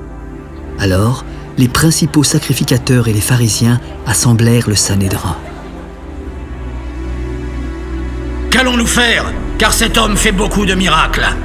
Si nous le laissons agir, tous croiront en lui et les Romains viendront détruire notre ville et notre nation. » L'un d'eux, Caïphe, qui était souverain sacrificateur cette année-là, leur dit: « Vous ne comprenez rien. Vous ne réfléchissez pas qu'il est dans votre intérêt qu'un seul homme meure pour le peuple et que la nation entière ne périsse pas. » Or, il ne dit pas cela de lui-même.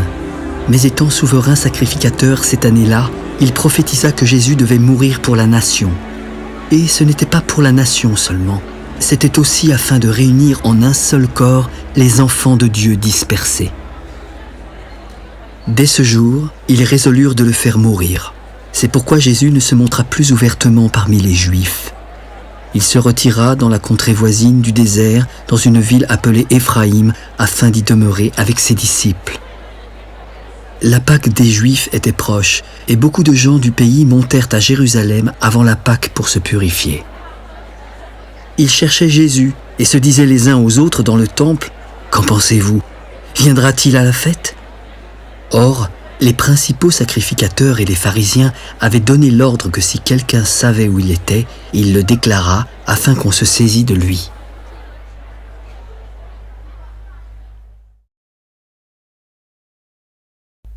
Six jours avant la Pâque, Jésus arriva à Béthanie, où était Lazare qu'il avait ressuscité des morts. On lui fit un souper. Marthe servait, et Lazare était un de ceux qui se trouvaient à table avec lui. Marie, ayant pris une livre d'un parfum de nard pur de grand prix, oignit les pieds de Jésus et lui essuya avec ses cheveux. Et la maison fut remplie de l'odeur du parfum. Un de ses disciples, Judas Iscariote, fils de Simon, celui qui devait le livrer, prit la parole. « Pourquoi n'a-t-on pas vendu ce parfum 300 deniers pour les donner aux pauvres ?» Il disait cela non car il se mit en peine des pauvres, mais parce qu'il était voleur et que, tenant la bourse, il prenait ce qu'on y mettait. « Laisse-la garder ce parfum pour le jour de ma sépulture. Vous avez toujours les pauvres avec vous, mais vous ne m'avez pas toujours. » Une grande multitude de Juifs apprirent que Jésus était à Béthanie. Ils y vinrent non pas seulement à cause de lui, mais aussi pour voir Lazare qu'il avait ressuscité des morts. Les principaux sacrificateurs délibérèrent de faire mourir aussi Lazare parce que beaucoup de Juifs se retiraient d'eux à cause de lui et croyaient en Jésus. Le lendemain, une foule nombreuse vint à la fête en ayant entendu dire que Jésus se rendait à Jérusalem.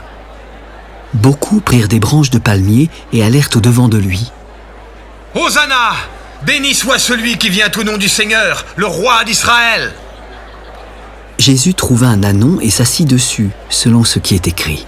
« Ne crains point, fille de Sion, voici, ton roi vient assis sur le petit d'une ânesse. » Ses disciples ne comprirent pas d'abord ces choses, mais lorsque Jésus eut été glorifié, ils se souvinrent qu'elles étaient écrites de lui et qu'il les avait accomplies à son égard.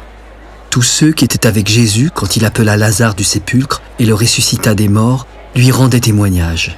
Et la foule vint au-devant de lui parce qu'elle avait appris qu'il avait fait ce miracle. Les pharisiens se dirent donc les uns aux autres: « Vous voyez, vous ne gagnez rien.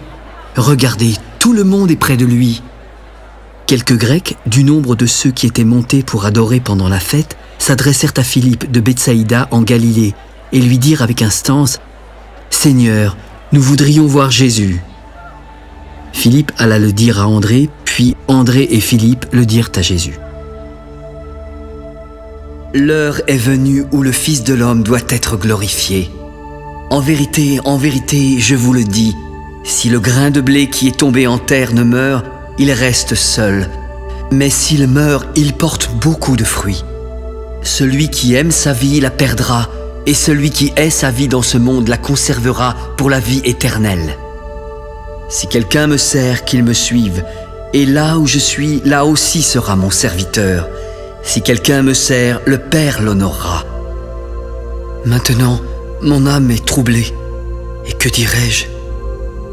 Père, délivre-moi de cette heure, mais c'est pour cela que je suis venu jusqu'à cette heure. Père, glorifie ton nom. Et voici, une voix vint du ciel. Je l'ai glorifié, et je le glorifierai encore.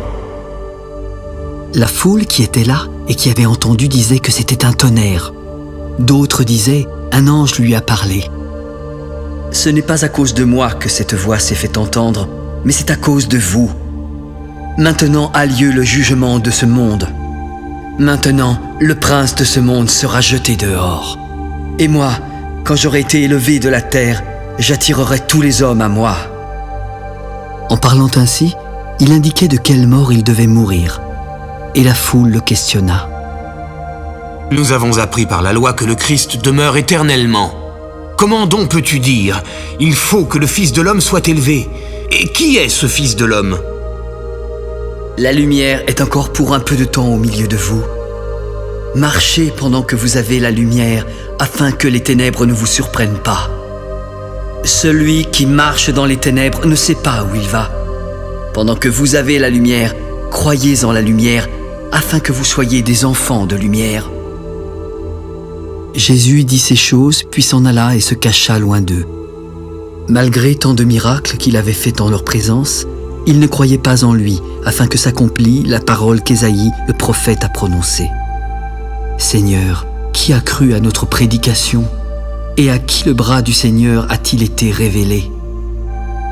Aussi ne pouvaient-ils croire, parce qu'Ésaïe a dit encore « Il a aveuglé leurs yeux, et il a endurci leur cœur de peur qu'ils ne voient des yeux, qu'ils ne comprennent du cœur, qu'ils ne se convertissent et que je ne les guérisse. » Ésaïe a dit ces choses lorsqu'il vit sa gloire et qu'il parla de lui. Cependant, même parmi les chefs, plusieurs crurent en lui. Mais à cause des pharisiens, ils n'en faisaient pas l'aveu dans la crainte d'être exclus de la synagogue, car ils aimèrent la gloire des hommes plus que la gloire de Dieu. Celui qui croit en moi ne croit pas en moi, mais en celui qui m'a envoyé. Et celui qui me voit, voit celui qui m'a envoyé. Je suis venu comme une lumière dans le monde, afin que quiconque croit en moi ne demeure pas dans les ténèbres. Si quelqu'un entend mes paroles et ne les garde pas, ce n'est pas moi qui le juge, car je suis venu non pour juger le monde, mais pour sauver le monde. Celui qui me rejette et qui ne reçoit pas mes paroles a son juge. La parole que j'ai annoncée, c'est elle qui le jugera au dernier jour. Car je n'ai point parlé de moi-même, mais le Père qui m'a envoyé m'a prescrit lui-même ce que je dois dire et annoncer. Et je sais que son commandement est la vie éternelle. C'est pourquoi les choses que je dis, je les dis comme le Père me les a dites. Avant la fête de Pâques, Jésus, sachant que son heure était venue de passer de ce monde au Père, et ayant aimé les siens qui étaient dans le monde, mit le comble à son amour pour eux. Pendant le souper, le diable avait déjà inspiré au cœur de Judas Iscariote, fils de Simon, le dessein de livrer Jésus.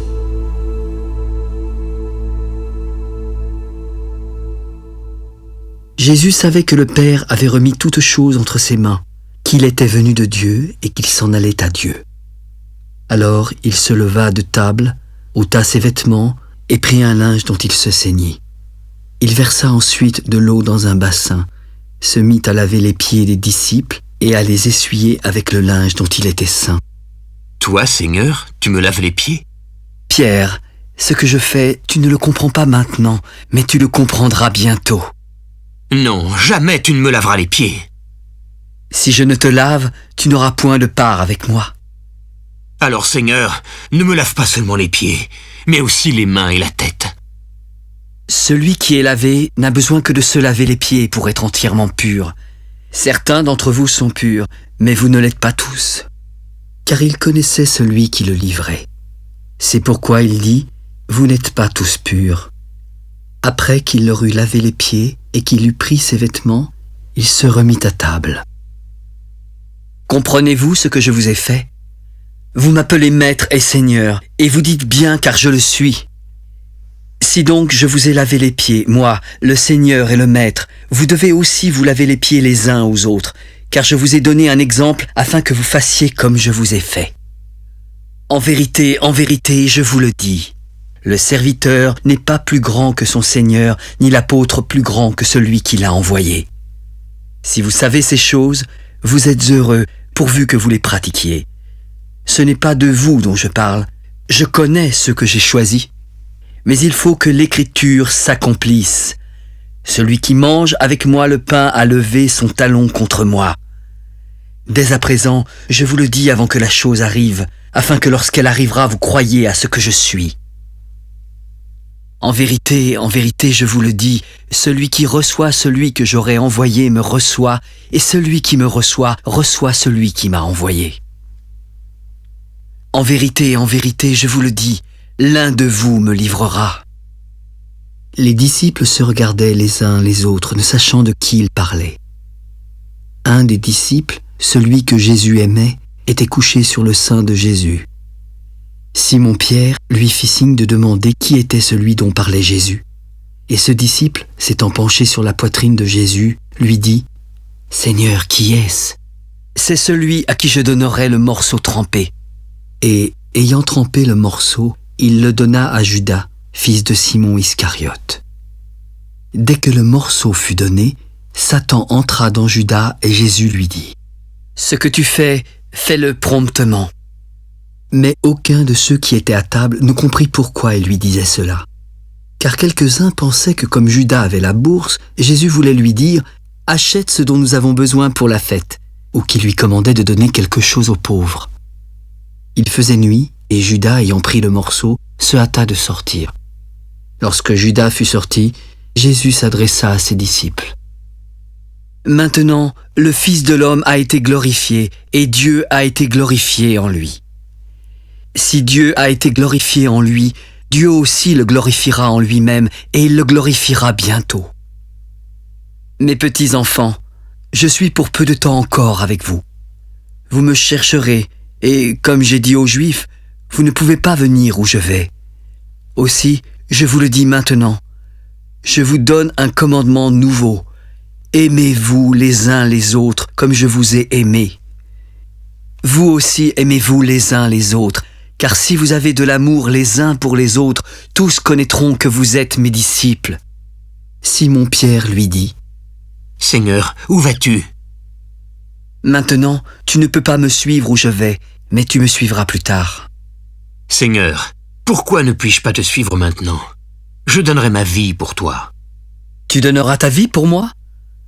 En vérité, je te le dis, le coq ne chantera pas que tu ne m'aies renié 3 fois. »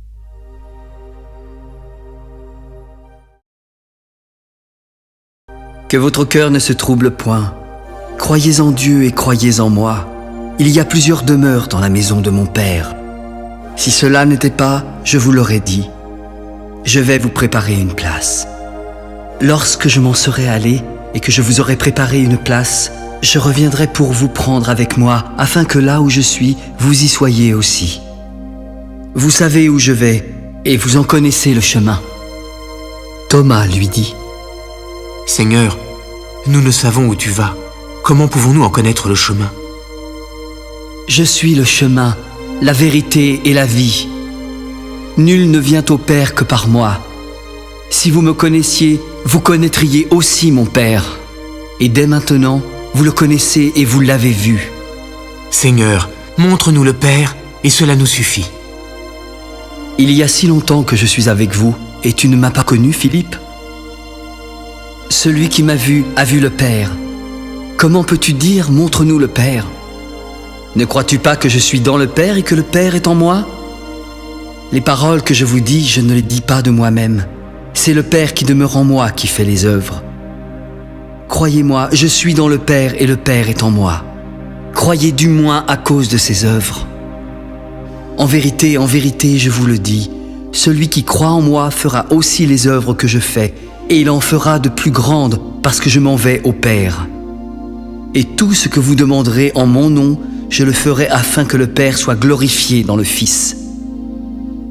Si vous demandez quelque chose en mon nom, je le ferai. Si vous m'aimez, gardez mes commandements. Je prierai le Père, et il vous donnera un autre consolateur qui demeurera éternellement avec vous. L'Esprit de vérité que le monde ne peut recevoir parce qu'il ne le voit point et ne le connaît point. Mais vous, vous le connaissez, car il demeure avec vous et il sera en vous. Je ne vous laisserai pas orphelin, je viendrai à vous. Encore un peu de temps et le monde ne me verra plus. Mais vous, vous me verrez, car je vis et vous vivrez aussi. En ce jour-là, vous connaîtrez que je suis en mon Père, que vous êtes en moi et que je suis en vous. Celui qui a mes commandements et qui les garde, c'est celui qui m'aime. Et celui qui m'aime sera aimé de mon Père. Je l'aimerai et je me ferai connaître à lui. Seigneur, d'où vient que tu te feras connaître à nous et non au monde? Si quelqu'un m'aime, il gardera ma parole et mon Père l'aimera. Nous viendrons à lui et nous ferons notre demeure chez lui. Celui qui ne m'aime pas ne garde point mes paroles. La parole que vous entendez n'est pas de moi, mais du Père qui m'a envoyé. Je vous ai dit ces choses pendant que je demeure avec vous. Mais le Consolateur, le Saint-Esprit que le Père enverra en mon nom, vous enseignera toutes choses et vous rappellera tout ce que je vous ai dit. Je vous laisse la paix et je vous donne ma paix. Je ne vous donne pas comme le monde donne, que votre cœur ne se trouble point et ne s'alarme point. Vous avez entendu que je vous ai dit, je m'en vais et je reviens vers vous. Si vous m'aimiez, vous vous réjouiriez de ce que je vais au Père, car le Père est plus grand que moi. Et maintenant, je vous ai dit ces choses avant qu'elles arrivent, afin que lorsqu'elles arriveront, vous croyiez. Je ne parlerai plus guère avec vous, car le prince du monde vient. Il n'a rien en moi, mais afin que le monde sache que j'aime le Père et que j'agis selon l'ordre que le Père m'a donné, levez-vous et partons d'ici. Je suis le vrai cep et mon Père est le vigneron. Tout sarment qui est en moi et qui ne porte pas de fruit, il le retranche. Et tout sarment qui porte du fruit, il l'émonde afin qu'il porte encore plus de fruits. Déjà, vous êtes purs à cause de la parole que je vous ai annoncée. Demeurez en moi et je demeurerai en vous. Comme le sarment ne peut pas de lui-même porter du fruit s'il ne demeure attaché au cep, ainsi vous ne le pouvez non plus si vous ne demeurez en moi. Je suis le cep, vous êtes les sarments. Celui qui demeure en moi et en qui je demeure porte beaucoup de fruits, car sans moi, vous ne pouvez rien faire. Si quelqu'un ne demeure pas en moi, il est jeté dehors comme le sarment et il sèche. Puis on ramasse les sarments, on les jette au feu et ils brûlent. Si vous demeurez en moi et que mes paroles demeurent en vous, demandez ce que vous voudrez et cela vous sera accordé. Si vous portez beaucoup de fruits, mon Père sera glorifié et vous serez mes disciples. Comme le Père m'a aimé, je vous ai aussi aimé. Demeurez dans mon amour. Si vous gardez mes commandements, vous demeurerez dans mon amour, comme j'ai moi-même gardé les commandements de mon Père et que je demeure dans son amour. Je vous ai dit ces choses afin que ma joie soit en vous et que votre joie soit parfaite. C'est ici mon commandement. Aimez-vous les uns les autres comme je vous ai aimés. Il n'y a pas de plus grand amour que de donner sa vie pour ses amis. Vous êtes mes amis si vous faites ce que je vous commande. Je ne vous appelle plus serviteur, parce que le serviteur ne sait pas ce que fait son maître. Mais je vous ai appelé ami parce que je vous ai fait connaître tout ce que j'ai appris de mon Père. Ce n'est pas vous qui m'avez choisi, mais moi je vous ai choisi et je vous ai établi afin que vous alliez et que vous portiez du fruit, afin que votre fruit demeure et que ce que vous demanderez au Père en mon nom, il vous le donne. Ce que je vous commande, c'est de vous aimer les uns les autres. Si le monde vous hait, sachez qu'il m'a haï avant vous. Si vous étiez du monde, le monde aimerait ce qui est à lui. Mais parce que vous n'êtes pas du monde et que je vous ai choisi du milieu du monde, à cause de cela, le monde vous hait. Souvenez-vous de la parole que je vous ai dite. Le serviteur n'est pas plus grand que son maître. S'ils m'ont persécuté, ils vous persécuteront aussi. S'ils ont gardé ma parole, ils garderont aussi la vôtre. Mais ils vous feront toutes ces choses à cause de mon nom parce qu'ils ne connaissent pas celui qui m'a envoyé. Si je n'étais pas venu et que je ne leur eusse point parlé, ils n'auraient pas de péché. Mais maintenant, ils n'ont aucune excuse de leur péché. Celui qui me hait est aussi mon Père. Si je n'avais pas fait parmi eux des œuvres que nul autre n'a faites, ils n'auraient pas de péché. Mais maintenant, ils les ont vus et ils nous ont haïs, moi et mon Père. Mais cela est arrivé afin que s'accomplisse la parole qui est écrite dans leur loi. Ils m'ont haï sans cause. Quand sera venu le Consolateur que je vous enverrai de la part du Père, l'Esprit de vérité qui vient du Père, il rendra témoignage de moi. Et vous aussi, vous rendrez témoignage parce que vous êtes avec moi dès le commencement.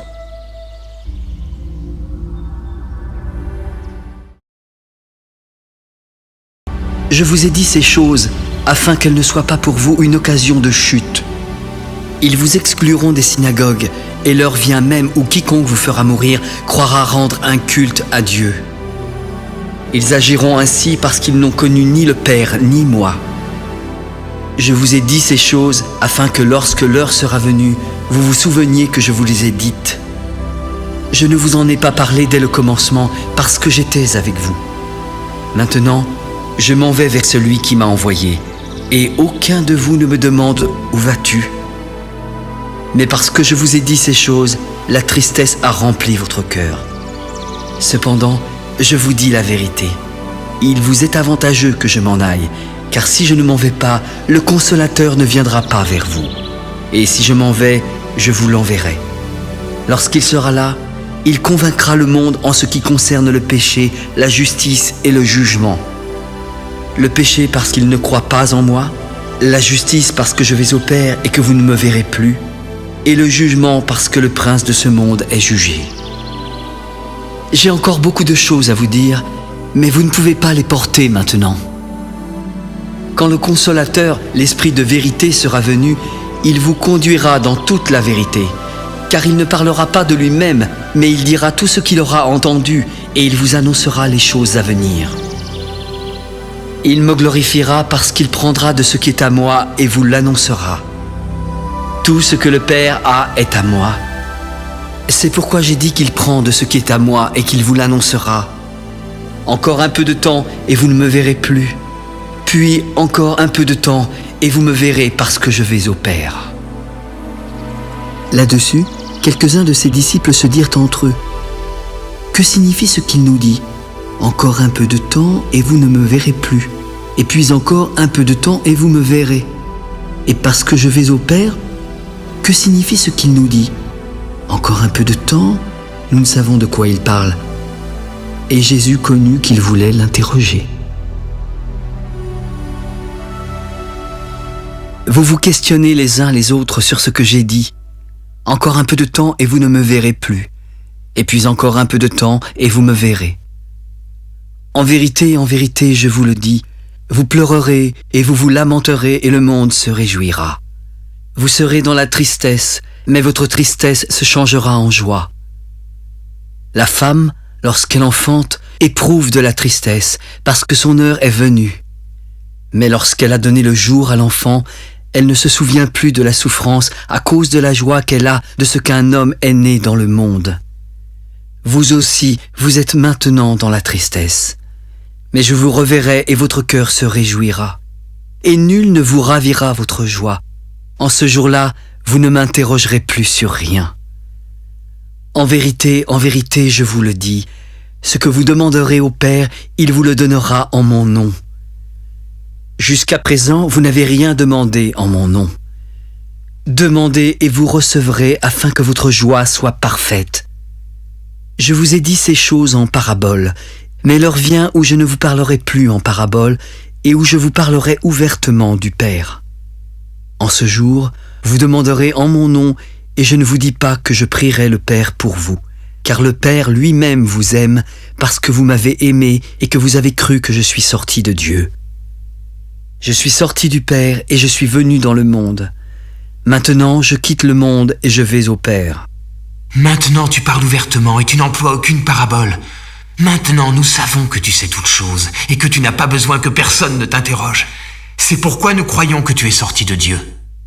Vous croyez maintenant ? Voici, l'heure vient et elle est déjà venue où vous serez dispersés chacun de votre côté et où vous me laisserez seul. Mais je ne suis pas seul, car le Père est avec moi. Je vous ai dit ces choses afin que vous ayez la paix en moi. Vous aurez des tribulations dans le monde, mais prenez courage, j'ai vaincu le monde. »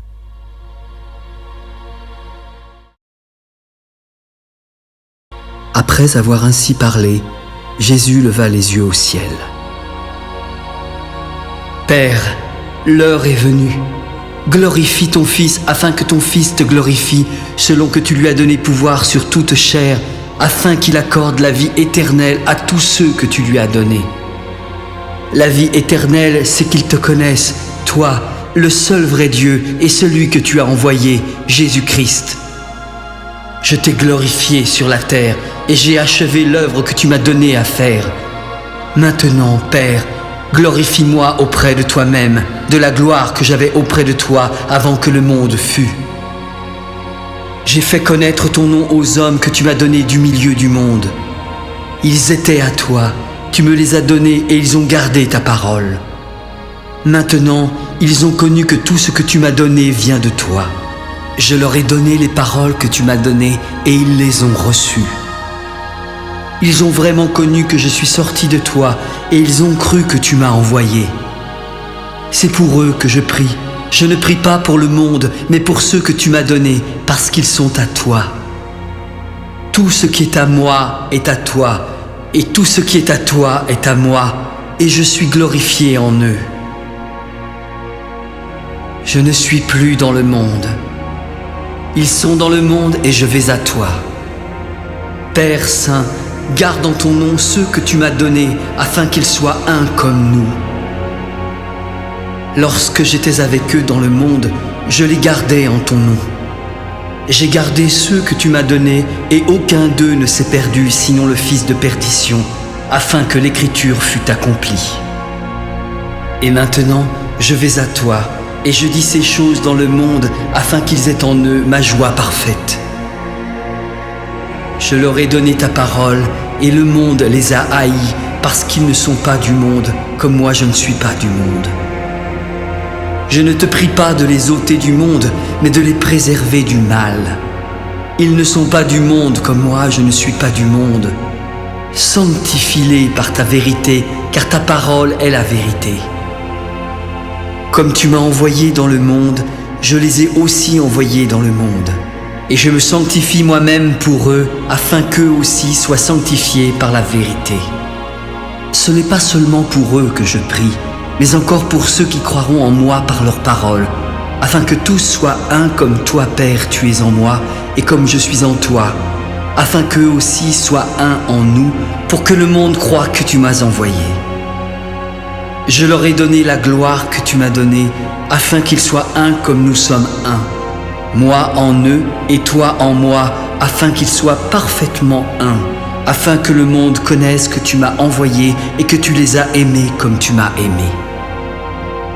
Père, je veux que là où je suis, ceux que tu m'as donnés soient aussi avec moi, afin qu'ils voient ma gloire, la gloire que tu m'as donnée. Parce que tu m'as aimé avant la fondation du monde. Père juste, le monde ne t'a point connu, mais moi je t'ai connu, et ceux-ci ont connu que tu m'as envoyé. Je leur ai fait connaître ton nom, et je leur ferai connaître afin que l'amour dont tu m'as aimé soit en eux, et que je sois en eux.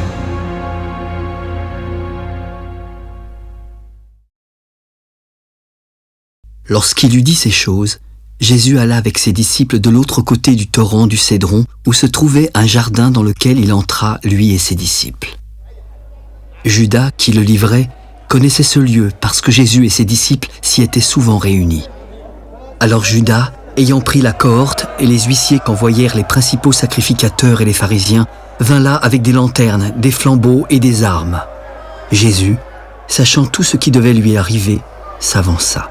« Qui cherchez-vous » ?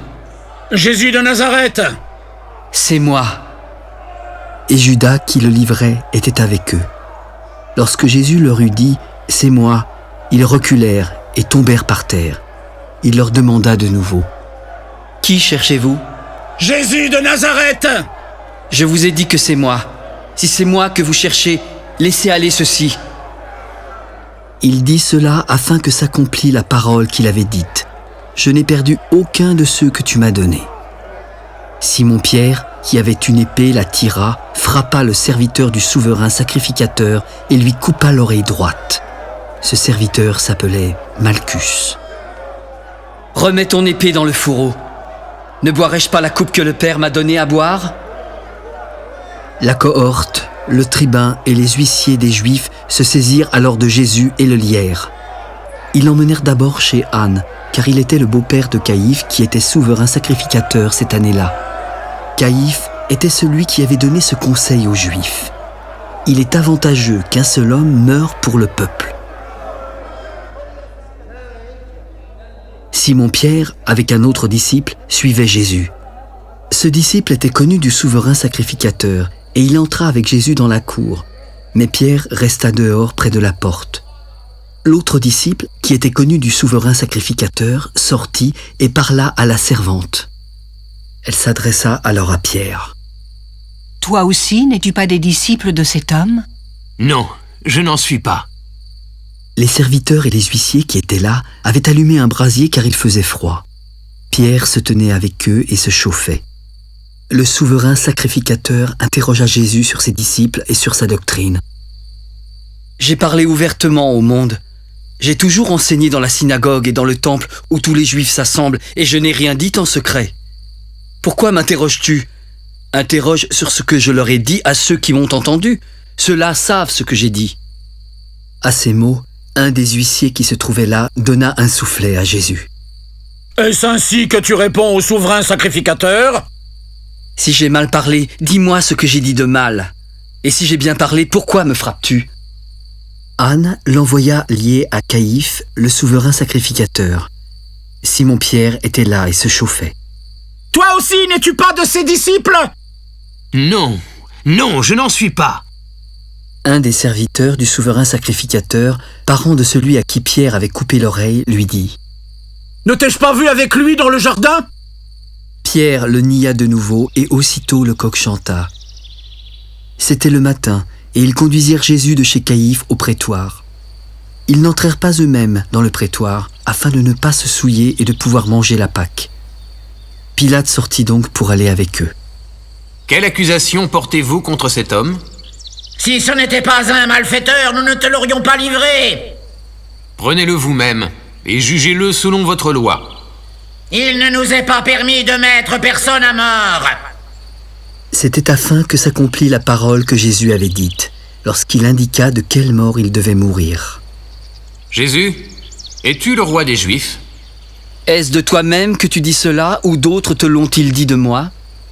Moi, suis-je juif ?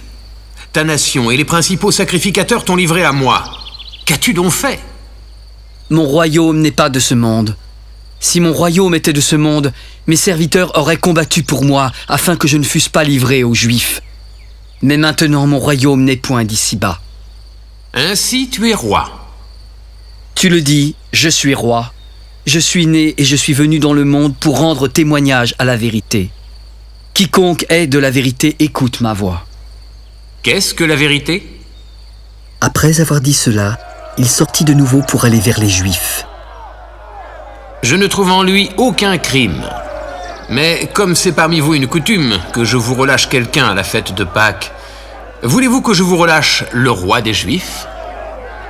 Alors de nouveau tous s'écrièrent « Non, pas lui, mais Barabbas !» Or, Barabbas était un brigand. Alors Pilate prit Jésus et le fit battre de verges.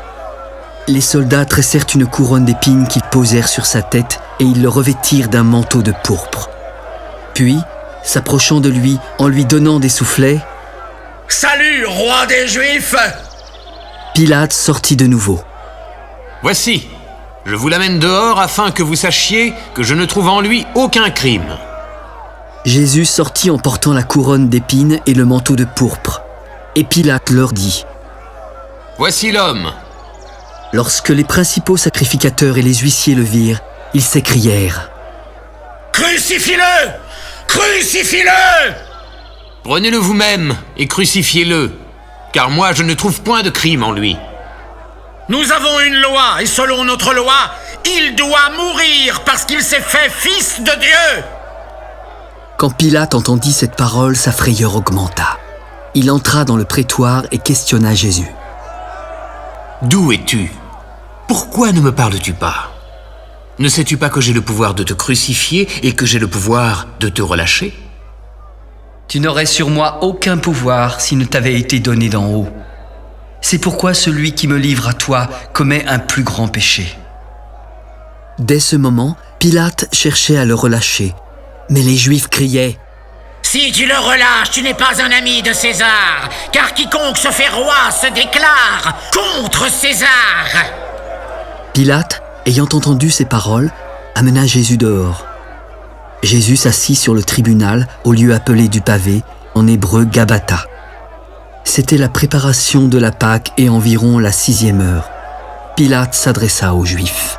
« Voici votre roi. » « Crucifie-le! Crucifie-le !»« Pourquoi crucifierais-je votre roi? » « Nous n'avons de roi que César !» Alors il le leur livra pour être crucifié. Ils prirent donc Jésus et l'emmenèrent. Jésus, portant sa croix, arriva au lieu dit du crâne, qui se nomme en hébreu Golgotha. C'est là qu'il fut crucifié et 2 autres avec lui, un de chaque côté et Jésus au milieu. Pilate fit une inscription qu'il plaça sur la croix et qui était ainsi conçue. Jésus de Nazareth, roi des Juifs. Le lieu où Jésus fut crucifié était près de la ville et beaucoup de Juifs lurent cette inscription. Elle était en hébreu, en grec et en latin. Les principaux sacrificateurs des Juifs dirent à Pilate : « N'écris pas roi des Juifs, mais écris qu'il a dit « Je suis le roi des Juifs !» Ce que j'ai écrit, je l'ai écrit. Les soldats, après avoir crucifié Jésus, prirent ses vêtements. Ils en firent 4 parts, une pour chaque soldat. Ils prirent aussi sa tunique qui était sans couture, d'un seul tissu depuis le haut jusqu'en bas, et ils se dirent entre eux : « Ne la déchirons pas, mais tirons au sort à qui elle sera. » Cela arriva afin que s'accomplisse cette parole de l'Écriture. Ils se sont partagés mes vêtements, et ils ont tiré au sort ma tunique. Près de la croix de Jésus se tenaient sa mère et la sœur de sa mère, Marie, femme de Clopas, et Marie de Magdala. Jésus, voyant sa mère et auprès d'elle le disciple qu'il aimait, lui dit : « Femme, voilà ton fils. » Puis il dit au disciple : « Voilà ta mère. » Et dès ce moment, le disciple la recueillit chez lui. Puis Jésus, qui savait que tout était déjà consommé, dit afin que l'Écriture fût accomplie : « J'ai soif. » Il y avait là un vase plein de vinaigre. Les soldats en remplirent une éponge et l'ayant fixée à une branche d'hysope, ils l'approchèrent de sa bouche. Quand Jésus eut pris le vinaigre, il dit : « Tout est accompli. » Et, baissant la tête, il rendit l'esprit. Dans la crainte que les corps ne restassent sur la croix pendant le sabbat, car c'était la préparation et ce jour de sabbat était un grand jour, les Juifs demandèrent à Pilate qu'on rompît les jambes aux crucifiés et qu'on les enlevât. Les soldats vinrent donc et rompirent les jambes au premier, puis à l'autre qui avait été crucifié avec lui. S'étant approchés de Jésus et le voyant déjà mort, ils ne lui rompirent pas les jambes, mais un des soldats lui perça le côté avec une lance, et aussitôt il sortit de son corps du sang et de l'eau. Celui qui l'a vu en a rendu témoignage, et son témoignage est vrai. Il sait qu'il dit vrai afin que vous croyiez aussi. Ces choses sont arrivées afin que l'Écriture fût accomplie. Aucun de ces os ne sera brisé. Et ailleurs, l'Écriture dit encore : ils verront celui qu'ils ont percé. Après cela, Joseph d'Arimathée, qui était disciple de Jésus, demanda en secret, par crainte des Juifs, à Pilate la permission de prendre le corps de Jésus. Pilate l'ayant permis, il vint et prit le corps. Nicodème, qui auparavant était allé de nuit vers Jésus, vint aussi apportant un mélange d'environ 100 livres de myrrhe et d'aloès. Ils prirent donc le corps de Jésus et l'enveloppèrent de bandes avec les aromates, comme c'est la coutume d'ensevelir chez les Juifs. Il y avait un jardin dans le lieu où Jésus avait été crucifié. Et dans ce jardin, un sépulcre neuf où personne encore n'avait été mis. Ce fut là qu'ils déposèrent Jésus à cause de la préparation des Juifs et parce que le sépulcre était proche.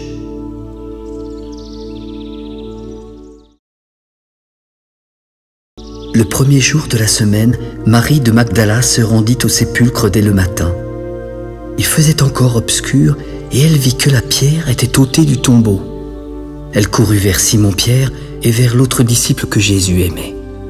« Ils ont enlevé le Seigneur du sépulcre et nous ne savons pas où ils l'ont mis. » Pierre et l'autre disciple sortirent et allèrent au sépulcre. Ils couraient tous deux ensemble.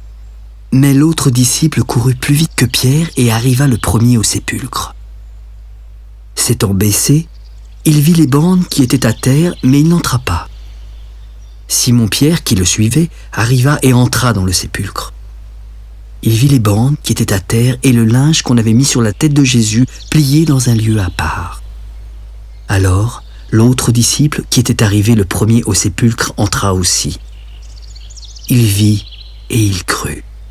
Mais il ne comprenait pas encore que selon l'Écriture, Jésus devait ressusciter des morts.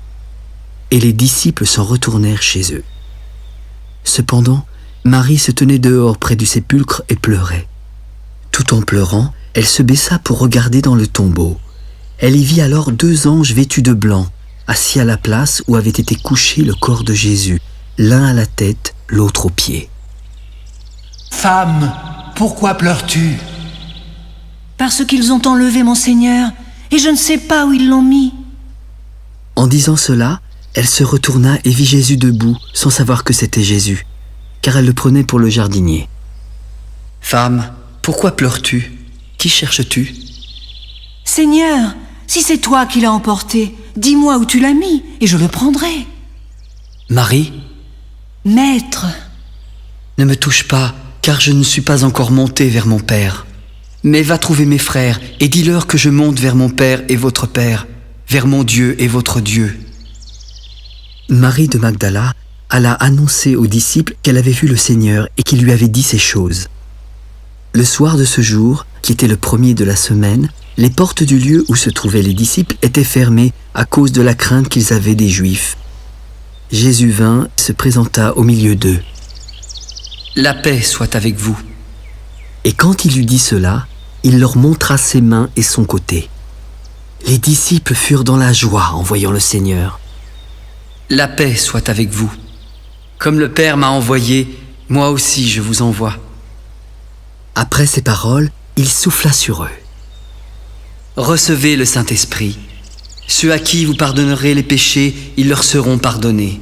Et ceux à qui vous les retiendrez, ils leur seront retenus. » Thomas, appelé Didyme, l'un des 12, n'était pas avec eux lorsque Jésus vint. Les autres disciples lui dirent donc : « Thomas, nous avons vu le Seigneur !» Si je ne vois pas dans ses mains la marque des clous, si je ne mets pas mon doigt dans la marque des clous, et si je ne mets pas ma main dans son côté, je ne le croirai pas. 8 jours après, les disciples de Jésus étaient de nouveau dans la maison, et Thomas se trouvait avec eux. Jésus vint et se présenta au milieu d'eux. « La paix soit avec vous. Thomas, avance ici ton doigt et regarde mes mains. Avance aussi ta main et mets-la dans mon côté. Ne sois pas incrédule, mais crois.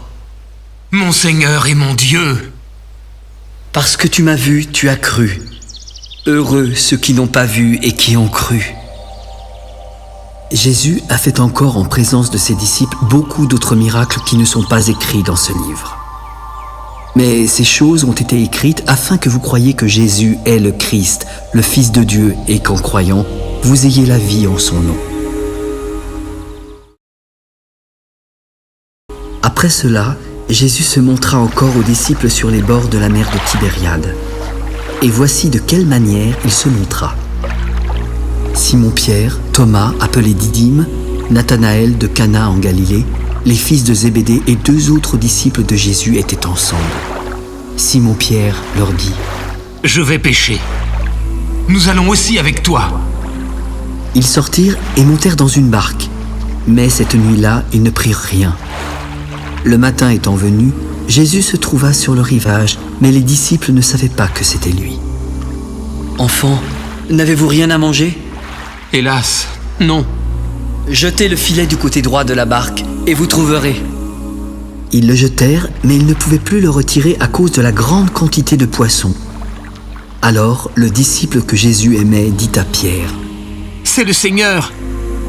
Dès que Simon-Pierre eut entendu que c'était le Seigneur, il mit son vêtement et sa ceinture, car il était nu, et se jeta dans la mer. Les autres disciples vinrent avec la barque, tirant le filet plein de poissons, car ils n'étaient éloignés de terre que d'environ 200 coudées. Lorsqu'ils furent descendus à terre, ils virent du pain et des poissons disposés sur des charbons allumés. « Apportez des poissons que vous venez de prendre. » Simon-Pierre monta dans la barque et tira à terre le filet plein de 153 grands poissons. Et quoi qu'il y en eût tant, le filet ne se rompit point. « Venez et mangez. » Et aucun des disciples n'osait lui demander qui il était, sachant que c'était le Seigneur. Jésus s'approcha, prit le pain et leur en donna. Il fit de même du poisson. C'était déjà la 3e fois que Jésus se montrait à ses disciples depuis qu'il était ressuscité des morts. Après qu'ils eurent mangé, Jésus dit à Simon-Pierre, « Simon, fils de Jonas, m'aimes-tu plus que ne m'aiment ceux-ci » ?« Oui, Seigneur, tu sais que je t'aime. » »« Paix, mes agneaux. Simon, fils de Jonas, m'aimes-tu » ?« Oui, Seigneur, tu sais que je t'aime. » »« Paix, mes brebis. Simon, fils de Jonas, m'aimes-tu » ?« Seigneur, tu sais toutes choses, tu sais que je t'aime. » »« Paix, mes brebis. En vérité, je te le dis, quand tu étais plus jeune, tu t'habillais toi-même et tu allais où tu voulais. Mais quand tu seras vieux, tu étendras tes mains et un autre t'habillera et te mènera où tu ne voudras pas. » Il dit cela pour indiquer par quelle mort Pierre glorifierait Dieu. Et ayant ainsi parlé, il lui dit, « Suis-moi. » Pierre, s'étant retourné, vit venir auprès d'eux le disciple que Jésus aimait, celui qui pendant le souper s'était penché sur la poitrine de Jésus et avait dit, « Seigneur, qui est celui qui te livre ?» En le voyant, Pierre dit à Jésus, « Et celui-ci, Seigneur, que lui arrivera-t-il » ? Si je veux qu'il demeure jusqu'à ce que je vienne, que t'importe ? Toi, suis-moi. » Là-dessus, le bruit courut parmi les frères que ce disciple ne mourrait point. Cependant, Jésus n'avait pas dit à Pierre qu'il ne mourrait pas, mais « Si je veux qu'il demeure jusqu'à ce que je vienne, que t'importe ?» C'est ce disciple qui rend aujourd'hui témoignage de ces choses et qui les a écrites. Et nous savons que son témoignage est vrai. Jésus a fait encore beaucoup d'autres choses. Si on les rapportait en détail, je ne pense pas que le monde même pût contenir les livres qu'on écrirait.